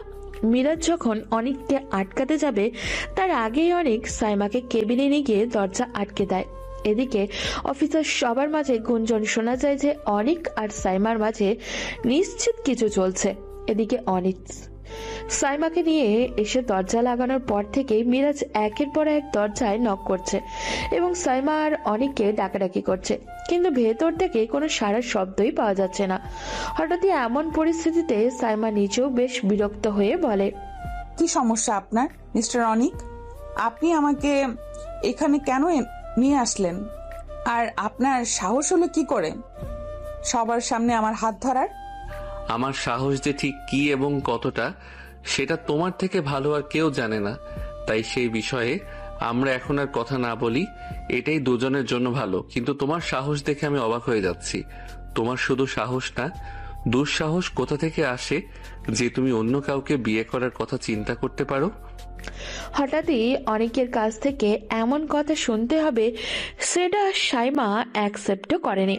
অনেক সাইমার দিকে তাকিয়ে দেখে সাইমা যেন পুরো পরিস্থিতির কিছুই বুঝতে পারছে না। অনেকক্ষণ অনেককে চুপচাপ দাঁড়িয়ে থাকতে দেখে সাইমা কিছু বলতে যাবে তার আগেই সে অনেককে হাতের ইশারায় চুপ করিয়ে দেয়। সাইমা নিজেই বলে, কি সমস্যা আপনার? কিসের বিয়ে? কি সব বিয়ের কথা বলছেন আপনি?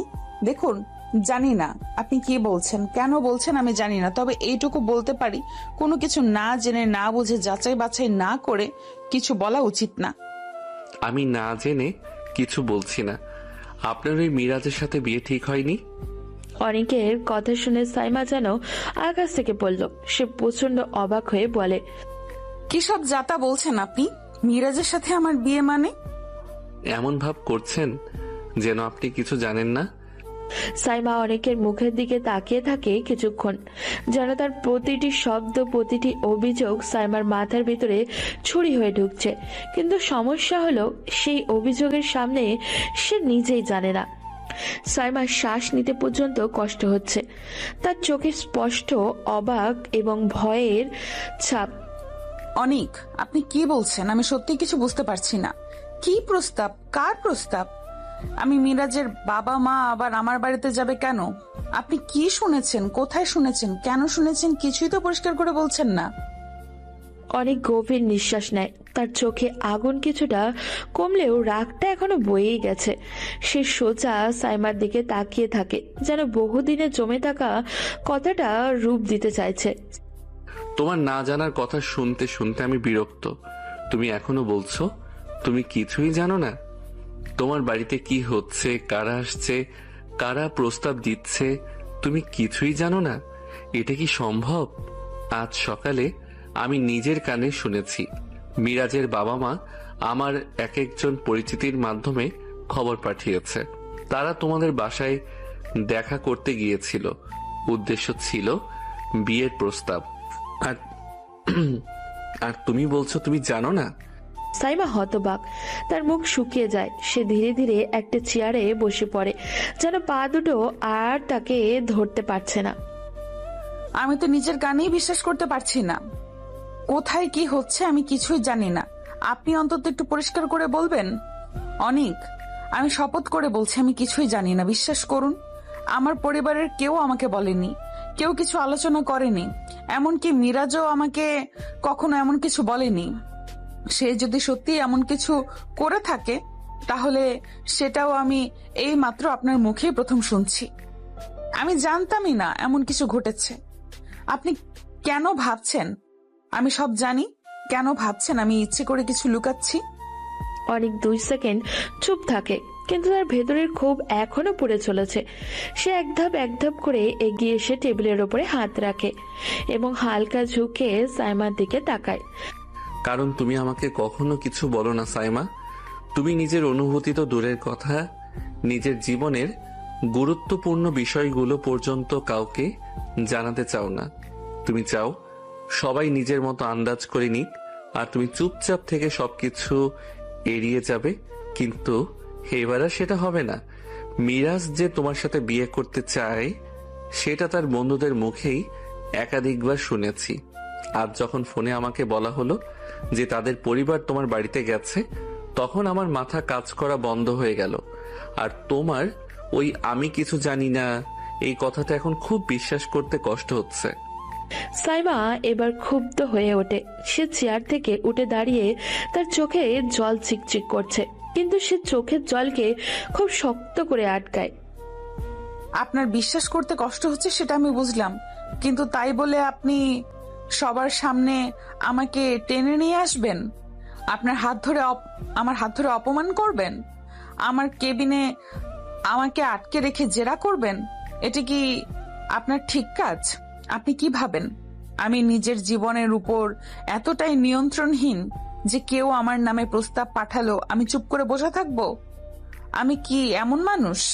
আপনার কাছে কি কখনো তেমন মনে হয়েছে? অনেক এবার দমচাপা গলায় বলে। তুমি আমার। কথাটা শেষ করতে না পারে না, যেন গলার ভিতরে আটকে গেছে। সাইমা তাকিয়ে থাকে নিঃশব্দে অপেক্ষা করে। তুমি আমার কাছে গুরুত্বপূর্ণ, অতিরিক্ত গুরুত্বপূর্ণ। তাই যখন শুনলাম তুমি অন্য কারোর সাথে বিয়ে করতে যাচ্ছ, তখন মাথা ঠিক রাখতে পারিনি। মনে হলো সবকিছু হারিয়ে ফেলছি। আর যখন তোমাকে মিরাজের সামনে এমন হাসি খুশি দেখলাম, তখন নিজের উপরই ঘেন্না লাগছিল। সাইমার চোখের কোমলতা একটু নড়ে ওঠে, কিন্তু সে এখনো শক্ত থাকে। অনেক আপনার অনুভূতি যদি সত্যি হয় তাহলে আপনি আমার কথা বিশ্বাস করতে পারবেন। আমি আপনাকে মিথ্যা বলছি না। আমি জানতাম না, কেউ আমাকে বলেনি, আজই প্রথম জানলাম। তবে এটা ঠিক, যদি এমন কোনো প্রস্তাব সত্যি হয়ে থাকে তাহলে সেটা আমার সম্মতি ছাড়া হয়েছে, আর আমি কখনোই নিজের জীবনের সিদ্ধান্ত অন্য কাউকে নিতে দেব না। অনেক ধীরে ধীরে মাথা নিচু করে। তার রাগ যেন ধীরে ধীরে গলে পানি হয়ে যাচ্ছে। একটা দীর্ঘ নীরবতা নেমে আসে। আপনি যদি সত্যি আমার সম্পর্কে কিছু জানতে চান তাহলে আমাকে জিজ্ঞাসা করুন। অন্য কারোর থেকে শুনে সিদ্ধান্ত টানবেন না। আমি কি করি কি ভাবি কোনো সিদ্ধান্ত নেব না, সেটা আমি আপনাকে বলবো যদি আপনি জানতে চান। কিন্তু এমন ভাবে আমাকে আঘাত করা, এটা আর কখনো করবেন না প্লিজ। অনেক চোখ তুলে তাকায়। তার চোখে অনুশোচনা, ব্যথা এবং একটু লজ্জা। আমি ভুল করেছি, আমি স্বীকার করছি, কিন্তু তোমাকে হারানোর ভয়টা সেটা সামলাতে পারিনি। সাইমা একটু থেমে ধীরে বলে, আমি তো যাচ্ছি না অনিক, কেউ আমাকে কোথাও নিয়ে যাচ্ছে না। আর আপনি বা এখন এমন করছেন কেন? আমি কাকে বিয়ে করলাম কাকে করলাম না সেটা তো আপনার কিছু যায় আসার কথা না। আপনি তো অনেক আগেই আমাকে ছেড়ে দিয়েছেন। শুধু ছেড়ে দেননি, খুব বাজে ভাবে প্রতারিত করে ছেড়ে দিয়েছেন। অনেকের চোখে এবার স্পষ্ট নরমতা আসে।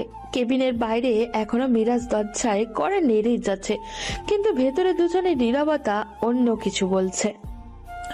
অনেক সাইমার বাহু দুটো আরো শক্ত করে ধরে, যেন নিচের কাঁপতে থাকা রাগ আর দুঃখ লুকাতে চেষ্টা করছে। সাইমা তার চোখের দিকে তাকিয়ে বুঝতে পারে ওর ভেতরের কিছু একটা ভেঙে যাচ্ছে, কিন্তু ঠিক কি ভেঙেছে তা ধরার উপায় নেই। তুমি সবসময় এমনটাই করো সাইমা। একটা কথা নিজের মতো ব্যাখ্যা করে নাও, তারপর সেই ব্যাখ্যার উপর দাঁড়িয়ে আমাকে দোষ দাও। আমি নাকি তোমাকে বাধ্য করেছি চলে যেতে? তুমি কি ভুলে গেছো যে রাতটার কথা? সেই রাতে তুমি কি বলেছিলে? কার ফোন এসেছিল? কেন তোমার চোখে সেই অদ্ভুত আতঙ্ক ছিল? অনেকের কণ্ঠে এমন রহস্য, এমন দাবি যেন সেও নিশ্চিন্ত না কোনো সত্যটা ঠিক মতো মনে আছে, তার কোনটা শুধু নিজের কল্পনা। সাইমা হঠাৎই থমকে যায়।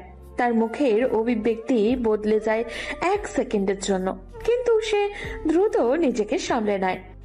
কোন রাতে? তুমি আসলে কোন ঘটনার কথা বলছো? আর কার ফোনের কথা বলছো? তুমি কি ভেবে নিয়েছো আমি কারোর সাথে? হ্যাঁ, এটাই ভাবো? তুমি কি আমাকে বিশ্বাসই করনি কখনো? অনেক গলা নামায়, খুব ধীরে বলে, আমি জানি না সাইমা, সত্যি জানি না। কারণ তোমার সেই রাতের নীরবতা তোমার ব্যাগটা তাড়াহুড়ো করে গোছানো আর সে অজানা নম্বর থেকে আসা ফোন কল সবকিছুই আমাকে অন্য কিছু ভাবতে বাধ্য করেছিল। তুমি ব্যাখ্যা করার আগেই তুমি চলে গেলে হঠাৎ, একদম হঠাৎ করে। সাইমা চোখের রাগ, কষ্ট আর বিভ্রান্তি সব একসাথে জমে ওঠে। তুমি কি কখনো আমাকে জিজ্ঞাসা করেছিলে একবারও? তুমি শুধু নিজের মতো ভেবেছো আর সেটাকে সত্যি বানিয়েছো। তুমি কখনো জানতে চাওনি সেই রাতে আসলে কি হয়েছিল, কার ফোন ছিল, কেন আমি ভয় পেয়েছিলাম। তুমি শুধু নিজের সন্দেহেই ডুবে থাকলে। অনেক হেসে ফেলে, একটা ব্যথা ভরা কঠিন হাসি। আর তুমি কি আমাকে বলেছিলে? তুমি কি একবারও চেষ্টা করেছিলে আমাকে বোঝানোর? সেই ফোনটা কার ছিল সাইমা, বলো, এখন বলো, আমি শুনছি। সাইমা চুপ করে যায়, তার ঠোঁটও কাঁপে, কিন্তু শব্দ বের হয় না। কিছু বলতে গিয়ে সে থেমে যায়, যেন কিছু স্মৃতি তাকে আটকে দিচ্ছে। অনেক তার মুখটা খুঁজে খুঁজে দেখছে, যেন প্রতিটা অভিব্যক্তি পরে সত্যটা বের করতে চাইছে ও। দেখলে, আজও তুমি চুপ। এতদিন পরও তুমি সেই একটাই কাজটা করতে পারলে না, আমাকে সত্যিটা বলতে। সাইমা ধীরে ধীরে মাথা উঁচু করে, গলা কাঁপলেও চোখের দৃষ্টি শক্ত। সত্যি সবসময় বলা যায় না অনেক। কিছু সত্যি মানুষকে রক্ষা করার জন্যই লুকিয়ে যেতে হয়, সবাইকে নয়। কখনো কখনো যাকে সবচেয়ে বেশি ভালোবাসি তাকে। একবার অনেক থেমে যায়। সাইমার কথায় একটা ভেদ করা যন্ত্রণা আছে, যেন সত্যি কিছু ছিল, কোনো বিপদ, কোনো হুমকি, অথবা কেউ। কাকে রক্ষা করার জন্য সাইমা, আমাকে নাকি অন্য কাউকে? সাইমার নিঃশ্বাস কেঁপে ওঠে, তার চোখ পানি জমে, কিন্তু সে কিছু বলে না। দুজনের মাঝেই হঠাৎ করে একটা নীরবতা নেমে আসে, যে নীরবতা কোনো দিন সম্পূর্ণভাবে ভাঙা যায় না। এখানে মনে হয় হয়তো সত্যিই কোনো তৃতীয় ব্যক্তি ছিল, অথবা হয়তো তাদের দুজনের ভুল বোঝাবুঝি সেই তৃতীয় ব্যক্তি। কিন্তু সত্যিটা, সে এখনো অদৃশ্য অন্ধকারে লুকিয়ে আছে, যেটা দুজনেই জানে, আবার কেউ হয়তো ঠিক মতো জানেই না। সাইমা, আজ তুমি বলবে আমি এতদিন ধরে যা বুঝতে পারিনি, যার কারণে আমরা দূরে চলে গেছি, আজ সব জানতে চাই। তুমি সেই রাতে কোনো ফোন পেয়েছিলে, কি শুনেছিলে, কি ঘটেছিল, সব বলো। তুমি আমার সামনে দাঁড়িয়ে আছো আর আমি তোমার প্রতিটা কথা শুনতে চাই। আজ কোনো লুকোচুরি নয়, কোনো অর্ধসত্য নয়। হ্যাঁ, আজ আমি বলবো, কারণ তুমি এমন ভাবে প্রশ্ন করছো যেন আমি ইচ্ছে করে তোমাকে কষ্ট দিয়েছি, যেন আমি তোমাকে ধোঁকা দিয়েছি। অথচ তুমি জানোই না আমি ঠিক কোন অবস্থার মধ্য দিয়ে যাচ্ছিলাম। তুমি কখনো সেই রাতে আমার চোখের দিকে তাকিয়ে জানতে চাওনি কি ঘটেছিল। তুমি শুধু যা দেখেছো, যা অনুমান করেছো, সেটাই সত্যি ধরে নিয়েছো, কিন্তু সত্যিটা কখনো তোমার সামনে আসেনি। আমি শুধু মনে করতে পারি তুমি সেই রাতে একটা ফোন পাওয়ার পর পুরো বদলে গিয়েছিলে। তোমার মুখ ফ্যাকাশে হয়ে গেল, তুমি অসংলগ্ন আচরণ করলে, আর পরদিন ভোরে তুমি আমার কোনো কথা না শুনে চলে গেলে। আমি ভাবলাম তুমি আমাকে এড়িয়ে যাচ্ছ। তখন যদি তুমি শুধু একটা কথা বলতে, কেন তুমি এমন হলে, কি ঘটলো, সব কিছু বদলে যেত। কিন্তু তুমি চুপচাপ চলে গেলে। ফোনটা ছিল মিরাজের।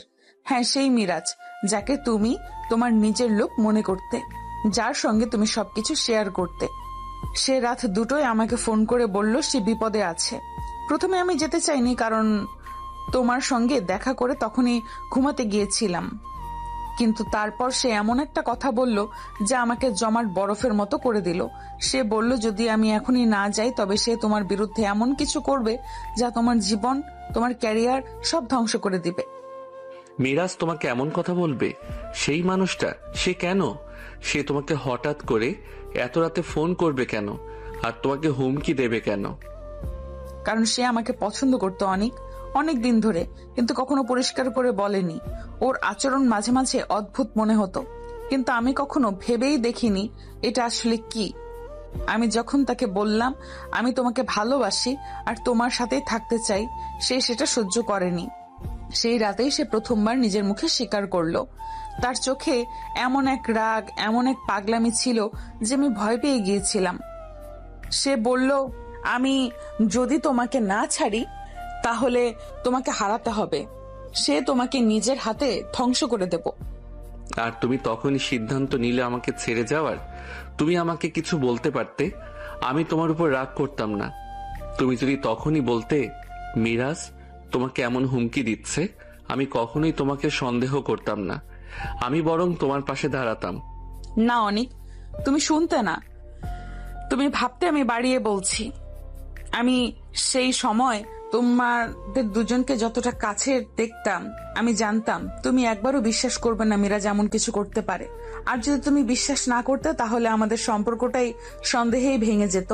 আমি চাইনি তোমার জীবনে, ক্যারিয়ারে, নিরাপত্তায় কোনো বিপদ আসুক। আমি ভেবেছিলাম তুমি দূরে থাকলে সে শান্ত হবে, সব ঠিক হয়ে যাবে, কিন্তু ভুল ছিল, সে থামেনি।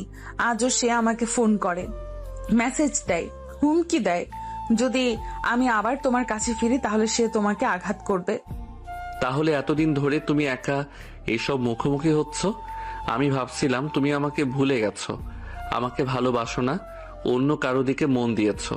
আর তুমি নাকি আমাকে রক্ষা করতে গিয়ে আমাকে ছেড়ে দিলে। তুমি আমার সাথে লড়তে পারতে সাইমা, আমি তোমাকে রক্ষা করতে পারতাম। তুমি কেন আমাকে সেই সুযোগ দিলে না? কারণ তোমাকে হারানোর ভয়টাই ছিল সবচেয়ে বড় ভয়। আমি যদি তোমাকে বলতাম আর তুমি বিশ্বাস না করতে তাহলে আমাদের সম্পর্ক তাতেই শেষ হয়ে যেত। আর যদি সে তোমার কোনো ক্ষতি করত, আমি সেটা কোনোভাবেই সহ্য করতে পারতাম না। তাই আমি দূরে সরে যাই, ভাবতাম এটাই নিরাপদ। কিন্তু আমি জানতাম না যে তুমি কতটা অসুস্থ হয়ে পড়েছো। এবার আর তুমি একা নও, এখন থেকে সব আমি সামলাবো। মীরা যতই ক্ষমতাবান হোক, যত সংযোগ থাকুক, এবার আমি তার মুখোমুখি হব। তুমি আমার পাশে থাকবে আর আমি তোমাকে রক্ষা করব। সত্য লুকিয়ে রাখা শেষ, এখন সময় সত্যের বিরুদ্ধে দাঁড়ানোর। অনেক তাকে অবহেলা করো না, সে এখন আগের মতো নেই। সে যা করতে পারে তুমি কল্পনাও করতে পারবে না। আমি চাই না তোমার কোনো ক্ষতি হোক। তোমাকে হারানোর থেকেও বড় কোনো ভয় আমার নেই, আর তোমাকে রক্ষা করতে হলে আমি শেষ পর্যন্ত যাব। সাইমা কিছুক্ষণ চুপ থাকে। দুজনের মধ্যে নীরবতা, উত্তেজনা, ভালোবাসা সব মিলিয়ে একটা নতুন অধ্যায় শুরু হতে থাকে। আজ সব শেষ, আজ সত্যটা সামনে আসবে। কথাটি বলে অনেক সাইমার কেবিনের দরজা খুলে বাইরে বেরিয়ে এসে দেখে মিরাজ এখনো সেখানেই দাঁড়িয়ে আছে। অনিক, তুমি একা কেন? সাইমা কোথায়? তোমার এত বড় সাহস, তুমি এতক্ষণ ধরে সাইমাকে নিয়ে রুম লক করে রেখেছিলেন? কি যে বলেন না মিরাজ সাহেব, একজন অ্যাডাল্ট ছেলে মেয়ে, স্বামী স্ত্রী যখন লক করা রুমে থেকে বেরিয়ে আসে, তখন রুমের ভেতর কি হয়েছে সেটা জিজ্ঞেস করতে নেই। বাজে কথা বলা বন্ধ করো। তোমরা দুইজন স্বামী স্ত্রী মানে? আপনি এখনো জানেন না? অবশ্য জানবেনই বা কি করে। আমাদের বিচ্ছেদের আগে আমরা দুইজন আইন মেনে, ধর্ম মেনে বিবাহ সম্পন্ন করেছিলাম। যদিও এই বিষয়টা শুধুমাত্র আমি আর ও ছাড়া জানি না, কারণ আমাদের বিয়ের রিসেপশন এখনো বাকি আছে। তবে আপনি চিন্তা করেন না, আমাদের বিয়ের রিসেপশনের সর্বপ্রথম কার্ডটি আপনিই পাবেন। বাজে কথা বলা বন্ধ করো। আশ্চর্য, এখন আপনার কাছে নিজের সত্যতা প্রমাণ করার জন্য আমাদের বিয়ের কাবিননামা দেখাতে হবে নাকি? মিরাজ চেয়ারে হেলান দিয়ে বসলো, ঠোঁটে কেমন একটা অদ্ভুত ধরনের হাসি। কি ব্যাপার? শুনলাম তোমার আর সাইমার মাঝে আবার কিছু চলছে, হঠাৎ আগ্রহ? হ্যাঁ চলছে, আর সেজন্যই আমি এখানে, কারণ সে আমাকে আজ সব বলেছে। সব। তুমি কি ভাবছিলে সত্যিটা চিরকাল লুকিয়ে রাখতে পারবে? মিরাজের মুখের হাসি এক মুহূর্ত থেমে গেল। সে ধীরে জোর করে একটা হাসি আনলো। সাইমা তোমাকে কি বলেছে খুব জানতে ইচ্ছে করছে। সে বলেছে তুমি তাকে সেই রাতে হুমকি দিয়েছিলে আমার নাম করে, বলেছিলে আমি বিপদে পড়ব, আমার ক্যারিয়ার শেষ করবে, আর এই জন্যই সে আমার কাছ থেকে দূরে সরে যায়। তুমি ফোন করেছিলে রাত 2টোয়, তাকে ডেকেছিলে, তাকে ভয় দেখিয়েছিলে। আমি জানতে চাই কেন? মিরাজ দীর্ঘ নিঃশ্বাস ফেলল, তার চোখে অদ্ভুত প্রশান্তির দৃষ্টি। কারণ সে আমাকে পছন্দ করতো না, আর তুমি ছিলে তার সবকিছু। আমি সেই জিনিসটা সহ্য করতে পারি। তোমাকে সবসময় ঈর্ষা করতাম। অনেক, তুমি যেভাবে সহজে মানুষের মন জয় করো, যেভাবে সাইমা তোমাকে দেখে, আমি সেটা কখনো পাইনি। অনেক মুষ্টি করে শক্ত করে রইল। তোমার ঈর্ষার জন্য তুমি আমার জীবনের সবচেয়ে গুরুত্বপূর্ণ মানুষটাকে আতঙ্কে রেখেছো, তাকে বছরের পর বছর তাড়া করেছো। তুমি নাকি আমার বন্ধু? মিরাজ এবার দাঁড়িয়ে গেল, তার চোখে এমন শীতল দৃষ্টি যা আগে অনেক কখনো দেখেনি। বন্ধুত্ব, সেই শব্দটা তো কেবল তোমাদের মতো দুর্বল লোকদের জন্য। আমি কারোর সাথে বন্ধুত্ব করি যখন তার সাথে থেকে ভয় পাই। আর তুমি আমার পথে এসে দাঁড়িয়েছিলে সরাসরি বাধা হয়ে। সাইমাকে আমি বহুদিন ধরেই চাইতাম, কিন্তু সে আমাকে পাত্তা দিত না। তুমি তার জীবনে আসার পর সে আরো দূরে চলে গেল। তখন বুঝলাম তাকে পাওয়ার একটাই উপায়, তোমাকে তার কাছ থেকে সরিয়ে ফেলা। অনেক এগিয়ে এলো, চোখে আগুন তার। তাহলে তুমি সাইমাকে জোর করেছো, তাকে হুমকি দিয়েছো, আর এখনো তাকে বিরক্ত করছো? মিরাজ ঠান্ডা একটা হাসি দিল। ওকে বিরক্ত করছি না, ওকে মনে করিয়ে দিচ্ছি যে আমি এখনো আছি। আর তুমি যদি ওর কাছে আবার আসো, তবে তোমার জীবনে এমন ঝড় তৈরি করব যে তুমি সামলাতে পারবে না। সাইমা সেটা জানে, তাই সে তোমার কাছে আসতে চাইছে না, কারণ সে জানে তোমার ক্ষতি হলে সেটাও সহ্য করতে পারবে না। অনেক এবার নিজেকে ধরে রাখতে পারল না। তুমি যতই ভয় দেখাও, যতই হুমকি দাও, আজ থেকে তোমার ক্ষমতা শেষ। তুমি সাইমার উপর থেকে তোমার ছায়া সরিয়ে নেবে। তুমি তাকে আর কখনো ফোন করবে না, মেসেজ করবে না, বিরক্ত করবে না। আর যদি করো, আমি তোমার বিরুদ্ধে এমন জায়গায় দাঁড়াবো যেখানে তোমার ক্ষমতা কোনোদিন পৌঁছাবে না। মিরাজ এবার রেগে চোখ লাল করে বলে উঠল। তুমি আমাকে থামাতে আসছো? তুমি তুমি জানো আমি কে, কি করতে পারি? তুমি জানো না আমার কত বড় সংযোগ আছে, কোথায় কোথায় আমার লোক আছে। তুমি যদি সাইমার কাছে ফিরে যাও, তুমি যদি ওর পাশে দাঁড়াও, তাহলে আমি শুধু তোমাকে না, তোমাদের দুজনকেই শেষ করে দেব। তোমরা একসাথে থাকতে পারবে ভাবছো? আমি সেটা হতে দেব না। এক মুহূর্তে কেবিনের ভিতরে হওয়া জমাট বাঁধা বরফের মতো হয়ে গেল। তুমি যদি ওকে ভালোবাসতে একটুও, তবে এমনটা বলতে না। তুমি তাকে চাওই না, তুমি তাকে নিজের দখলে রাখতে চাও, আর সেই কারণেই তুমি আজও একা। আর শোনো, সাইমা এখন আমার সাথে, আর এবার সে আমার কাছ থেকে দূরে যাবে না। মিরাজের চোখে পাগলামি ছিলিক। এটা তোমার শেষ ভুল অনিক, এই সিদ্ধান্তের দাম তুমি দেবে। অনেক এক পা এগিয়ে এসে সরাসরি তার চোখের দিকে তাকিয়ে বলে, দাম আমি দেব না মিরাজ, এবার তুমি দেবে। কারণ সত্যিটা আমি জেনে গেছি, আর যেদিন তোমার আসল মুখটা সবার সামনে আনবো, তোমার অবস্থান, তোমার ক্ষমতা, তোমার মুখোশ সবকিছু ভেঙে পড়ে ধুলো হয়ে যাবে। মিরাজ কিছু বলতে যাচ্ছিল, কিন্তু তখনই অনেক পেছনে করে কেবিন থেকে বেরিয়ে গেল। পেছন থেকে মিরাজের গলা শুনতে পেল ও। অনিক, তুমি ফিরে এসেছো, কিন্তু এবার বেরোতে পারবে না। তুমি দেখবে কি হতে যাচ্ছে। অনেক থামলো না, তার চোখে একটাই সিদ্ধান্ত, সাইমাকে রক্ষা করতে হবে, আর তা যেভাবেই হোক। অফিস থেকে বেরিয়ে আসার পর অনেক দ্রুত তার বাড়ির পথে রওনা দেয়। সেখানে পৌঁছে বাবা মাকে সঙ্গে নিয়ে সোজা সাইমার বাড়ির উদ্দেশ্যে রওনা দেয়। পথে ফোনে সাইমা ও তার বাবা মাকে বারবার কল করে জানায় যে তারা যেন তার বাড়িতে এসে অপেক্ষা করেন। হঠাৎই এমন আকস্মিক ডাকাডাকি শুনে সবাই চমকে যায়, কিন্তু কোনো প্রশ্ন না করেই সবাই তাদের নিজ নিজের বাড়ির দিকে ফিরে যায়। রাস্তায় অনেকের বাবা মা অনেকবার অনেককে জিজ্ঞাসা করেছে সে যে কোথায় যাচ্ছে, কিন্তু অনেক বরাবরের মতোই চুপ ছিল, কিচ্ছু বলেনি। তারপর অনেক সাইমাদের বাড়িতে এসে ড্রয়িং রুমে ঢুকতেই চোখ পড়ে সাইমা এবং তার বাবা মা তিনজনেই শান্তভাবে বসে আছেন। একটু সাহস জোগাতে অনেক তার বাবা মাকে টেনে নিয়ে ড্রয়িং রুমের সামনে দাঁড়ায়। তারপর সরাসরি সাইমার হাত ধরে বলল, বাবা মা, এ হলো Saima, Saima Khan, SK group of ইন্ডাস্ট্রিজের মালিক। আর আঙ্কেল আন্টি, আমি অনিক আহমেদ গ্রুপ অফ ইন্ডাস্ট্রিজের একমাত্র মালিক, আর আপনার এসকে গ্রুপের সামান্য মার্কেটিং অফিসার।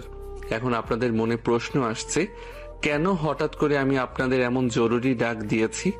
তার একটাই কারণ, বাবা মা, আঙ্কেল আন্টি, আমি আর সাইমা একে অপরকে ভালোবাসি। অনেকে একটু থামলো, সবাই চোখে চোখ রেখে বলল, আমাদের ভালোবাসা হঠাৎ করে নয়, আমরা অনেক আগেই একে অপরকে চিনি। আমরা একই ইউনিভার্সিটিতে ছিলাম, তখন থেকে আমাদের সম্পর্কের সূচনা। সবই তো বুঝলাম, কিন্তু এটা বুঝলাম না, তুমি তো তাদের কোম্পানির মার্কেটিং অফিসার, সেটা কিভাবে? সরি বাবা, তোমাকে বললে হয়তো রাগ করো, তাই বলিনি। আমি কোনো ইন্টারনেট শিপে ছিলাম না, বরং তোমার বৌমার রাগ কমানোর জন্য তোমারই অধীনে সাময়িক সময় কাটিয়েছি। দেখেছো অনেকের মা, তোমার ছেলে অনেক বড় হয়ে গেছে, বাবা মাকে মিথ্যা বলা শিখে গেছে। সরি বাবা, আমি আর কি করব? তুমি তো জানো আমি ওকে কতটা ভালোবাসি। সামান্য একটা ভুল বোঝাবুঝির কারণে সে আমার থেকে দূরে চলে গিয়েছিল 2 বছর ধরে। আর পারছি না। প্লিজ বাবা, আমি ওকে চাই। আর দয়া করে আমাকে তোমার রোষ থেকে মুক্ত করো। বললেই হলো আমাকে চাই? মানে খবরদার আঙ্কেল আন্টি, তোমরা রাজি হবে না, আমি তোমাদের ছেলেকে বিয়ে করব না। বিয়ে করবে না বললেই তো আর হবে না। তুমি আগে অনেক ভুল অন্যায় করেছো, আমাকে সব সত্যি সময় মতো বলনি। দয়া করে আর এমন কিছু করো না। আমাকে বুঝতে চেষ্টা করো। তোমার ইচ্ছার বিরুদ্ধে কিছু করব না। তুমিও তো আমাকে ভুল বুঝে আমার কথা না শুনে মাহিয়ার সাথে খুব ঢলাঢলি করতে গিয়েছিলে। তোমরা কি করছো আমি কিছুই বুঝতে পারছি না। প্লিজ আমাকে একটু বোঝাও, কেন তোমরা আলাদা হয়েছিলে? আর সাইমা, তুমি এতদিন কোথায় ছিলে? আমি কোথায় ছিলাম সেটা অনেক জটিল ব্যাপার ছিল। সাইমা, আমার কথা একটু শোনো। আমি জানি তোমার মন অনেক কিছু নিয়ে ব্যথিত, কিন্তু মিরাজের ব্যাপারে তোমার যা মনে হয়েছে সেটা তোমার ইচ্ছার বাইরে, কারো জন্য কিছু করার কথা নয়। তুমি কি সত্যি মিরাজকে বিয়ে করতে চাও? না, আমি মিরাজকে বিয়ে করতে চাই না। ও আমার জন্য নয়, আমার মন সবসময় অনেকের জন্যই ছিল। আমি খুশি সেটা শুনে, কারণ আমি চাই তুমি শুধু আমার পাশে থেকো। আর তোমার ইচ্ছার বিরুদ্ধে কোনো সিদ্ধান্ত নিতে হবে না তোমাকে। তুমি একমাত্র যাকে আমি সত্যিই বিশ্বাস করি। এই কথাটা শুনে আমার মন একটু হালকা হলো। আমি এখানে আছি তোমার জন্য। আমরা একসাথে এই সব বাধা পার করে যাব। সেই মুহূর্তে দুজনের মধ্যকার ভুল বোঝাবুঝি সবকিছুই মুছে গেল, আর ভালোবাসার একটা নতুন আলো জ্বলে উঠল। অনিকা সাইমার ভুল বোঝাবুঝি মিটে যাওয়ার পর তাদের ভালোবাসা আবারও নতুন করে প্রাণ ফিরে পায়। তারা একসঙ্গে চলার দৃঢ় সংকল্প নিয়ে জীবনটাকে আলিঙ্গন করে। কিন্তু মিরাজের মনের অন্ধকার ও প্রতিহিংসার আগুন যেন ধীরে ধীরে জ্বলে উঠতে শুরু করে।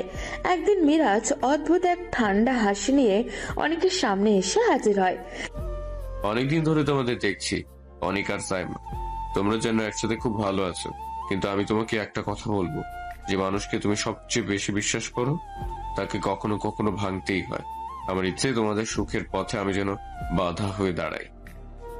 মিরাজ, তুমি কেন এমন কথা বলছো? আমরা শুধু চাই সাইমা ভালো থাকুক আর আমরা একসঙ্গে থাকি। তোমার এই দুঃখ কি?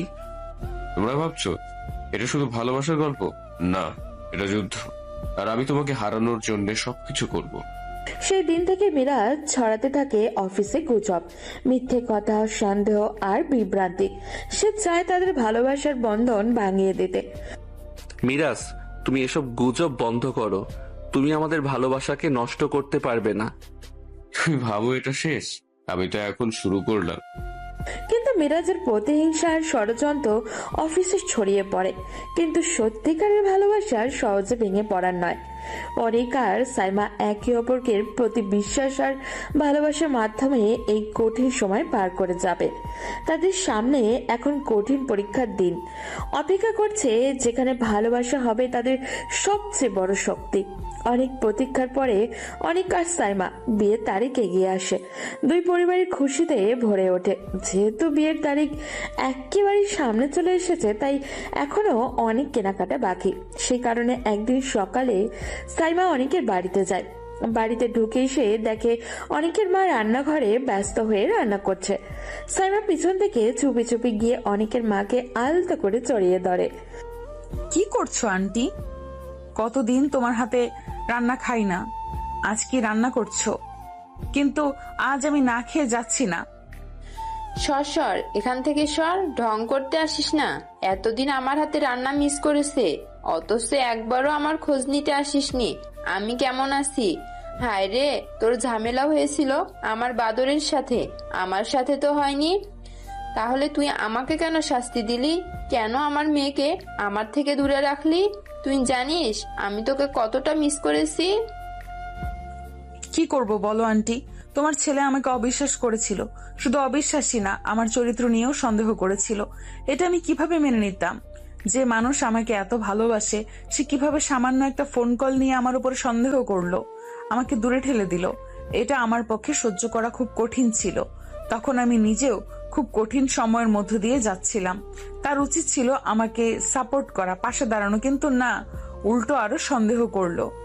আমি অনেকবার চেয়েছিলাম তোমাদের সাথে যোগাযোগ করতে, কিন্তু কি করব বলো? হাজার হলেও তুমি তার মা। তোমার ছেলের কষ্ট দেখলে তুমি নিশ্চয়ই তাকে বলে দিতে যে আমি কোথায় আছি। আর যদি তখন অনেক আমার সামনে এসে দাঁড়াতো, আমি কখনোই নিজেকে ধরে রাখতে পারতাম না, আমি আরো ভেঙে পড়তাম। সরি আন্টি, আমাকে ক্ষমা করে দাও, আর কখনো হবে না। আর বাই দ্য ওয়ে, তুমি আমাকে তুমি করে বলছো কেন? এটা ঠিক না। ও যাই করে থাকুক, আমরা তো কিছু করিনি, আমরা তাকে কোনো আঘাতই দেইনি, তাহলে তুই কেন আমাদের আঘাত দিলি? ও যদি অন্যায় করে থাকে তাহলে তুইও তার ঠিক সেই একই অন্যায়টা আমাদের সাথে করেছিস। এটাও তো তোর করা উচিত হয়নি, কিন্তু তুই করেছিস। একবারও ভাবলি না আমাদের কথা? সরি বলছি তো, প্লিজ মাফ করে দাও। দেখো, যদি আমাকে মাফ না করো তাহলে বিয়ের পরে কিন্তু আমাকে রান্না করে খাওয়াতে হবে। আমি কিন্তু আর রান্না শিখবো না। তখন কিন্তু বুঝতে পারবে ছেলের বউয়ের হাতে রান্না না পাওয়ার জ্বালা কত কষ্টের। হয়েছে হয়েছে, আর বলতে হবে না। দোয়া করি তোরা সারা জীবন এভাবে হাসি খুশি থাক, তোদের মাঝে যেন আর কোনো ঝড়ঝাপটা না আসে। ঠিক তখনই অনেকের বাবা সেখানে ঢুকে পড়ে। বাবা, সকাল সকাল মা মেয়ের এত আলাপ চলছে, কি রে, কোনো সিক্রেট আলোচনা নাকি? আমার কি একটু জায়গা হবে এই মা মেয়ের সভায়? Sorry, outsider are not allowed. ও তাই নাকি? এখন মেয়েকে পেয়ে আমাকে ভুলে গেলে?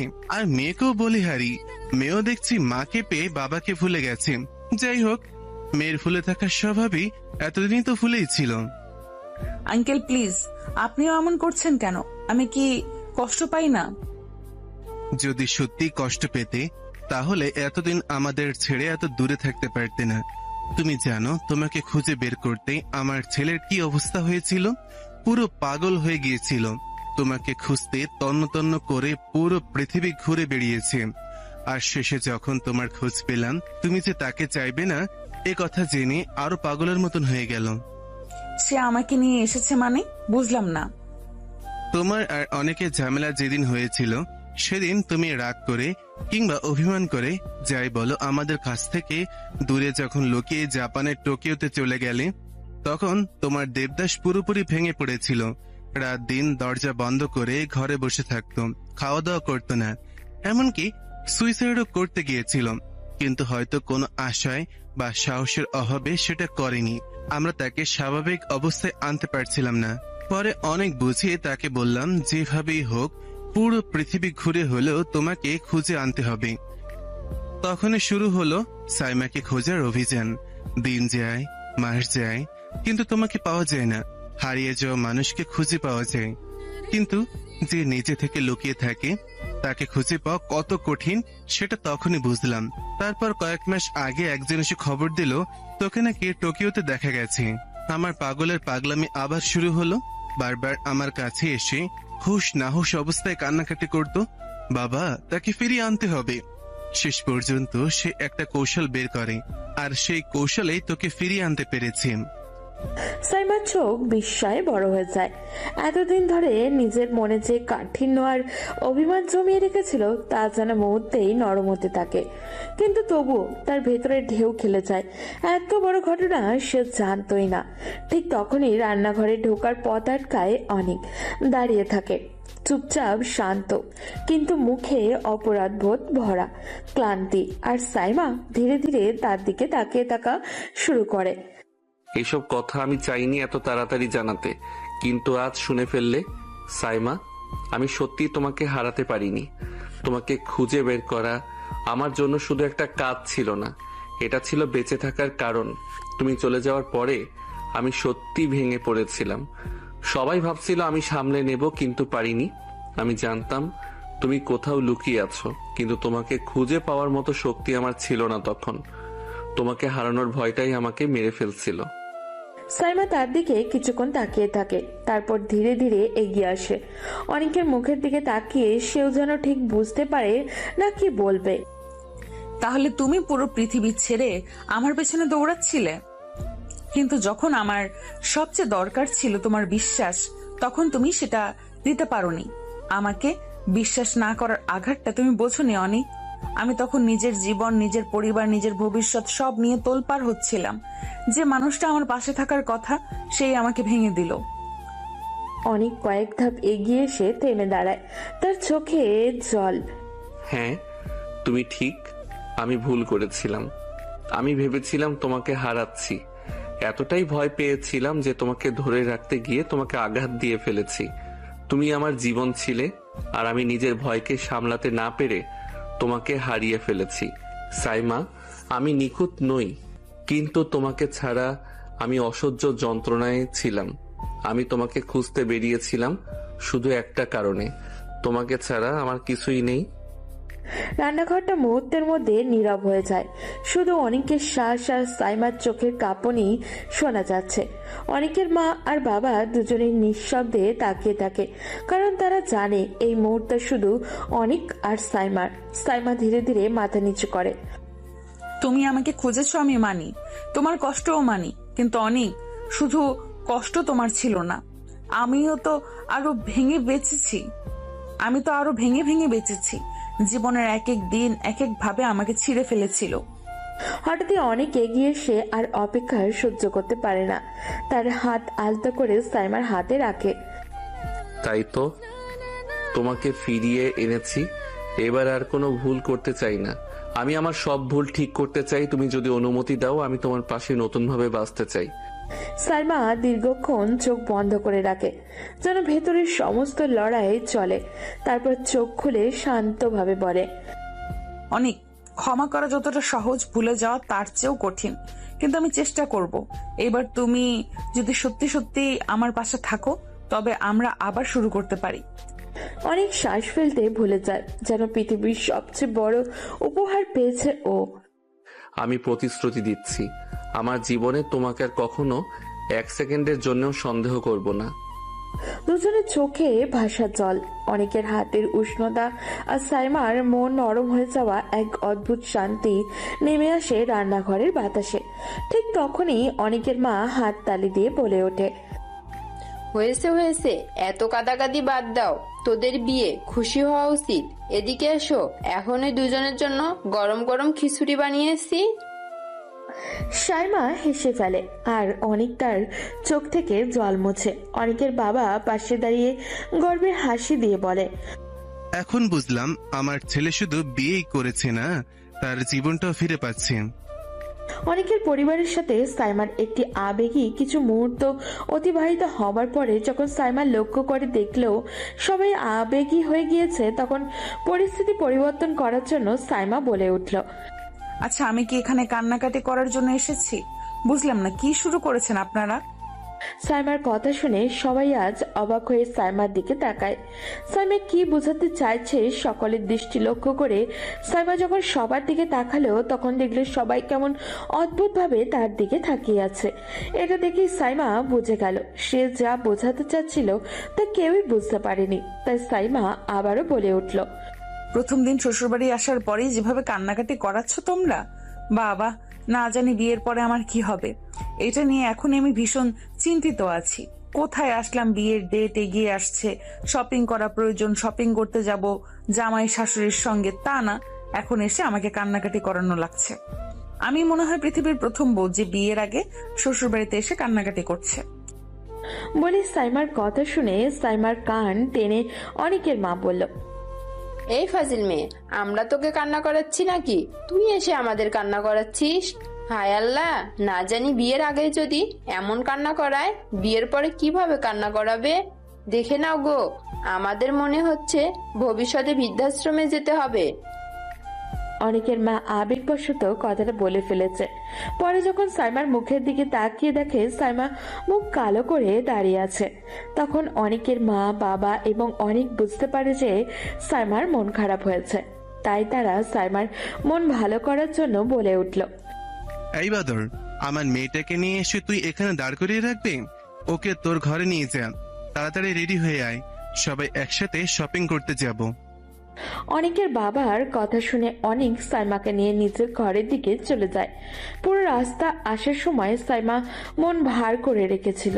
অনেক যখন বুঝলো যে সাইমা মন খারাপ করে রেখেছে, তখন সে কিছু একটা পরিকল্পনা করলো কিভাবে সাইমার মন তার মায়ের ভুলবশত কথার চিন্তা থেকে দূর করা যায়।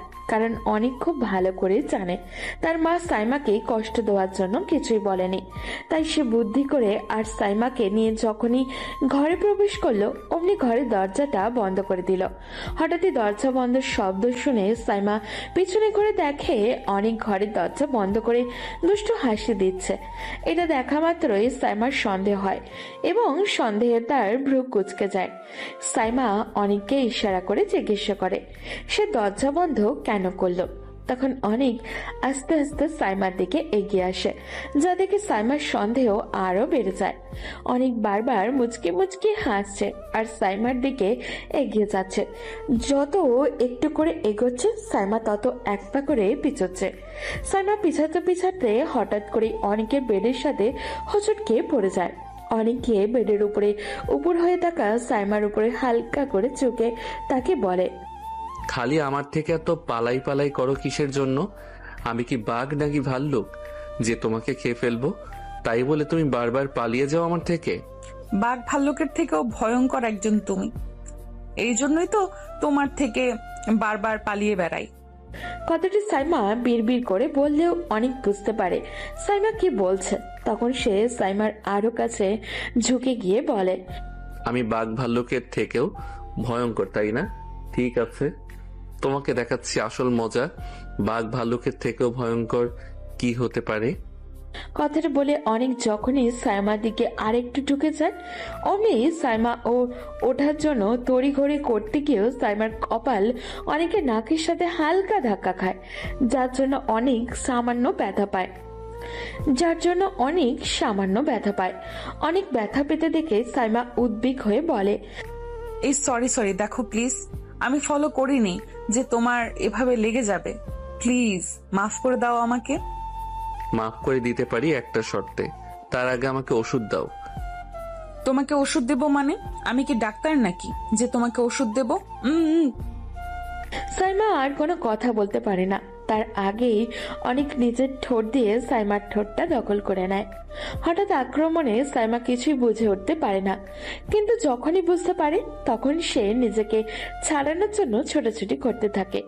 অনেক যখন বুঝতে পারে সাইমা ছোটাছুটি করছে, তখন অনেক নিজের এক হাত দিয়ে সাইমার কোমর পেঁচিয়ে ধরে এবং অন্য হাতে সাইমার কাপড় ভেদ করে পেটে হালকা স্পর্শ করে। এমন অযাচিত স্পর্শে সাইমা পুরো নীরব হয়ে যায়, যেন তার মস্তিষ্ক কাজ করা বন্ধ করে দিয়েছে। তার পুরো শরীরটা যেন অদ্ভুত রকমের অবশ হয়ে যায়। দুজনেরই সংঘর্ষের সাইমা লম্বা সময় ধরে নীরব থাকলেও অনেক যখন নিজের নিয়ন্ত্রণ হারিয়ে পুরোপুরি সাইমার মধ্যে হারিয়ে যাচ্ছিল, তখন অনেকের হাত সাইমার স্পর্শকাতর জায়গায় স্পর্শ লাগায়। নীরবে সাইমার আর নীরব থাকতে পারে না। তার নীরবতা ভাঙতে তাকে বাধ্য করে অনেক। একটা সময় পর সাইমাও অনেকের সাথে রেসপন্স করে। ঠিক সেই মুহূর্তে ঘর জুড়ে হালকা অস্বস্তি, দুজনের মধ্যে টুকটাক লজ্জা।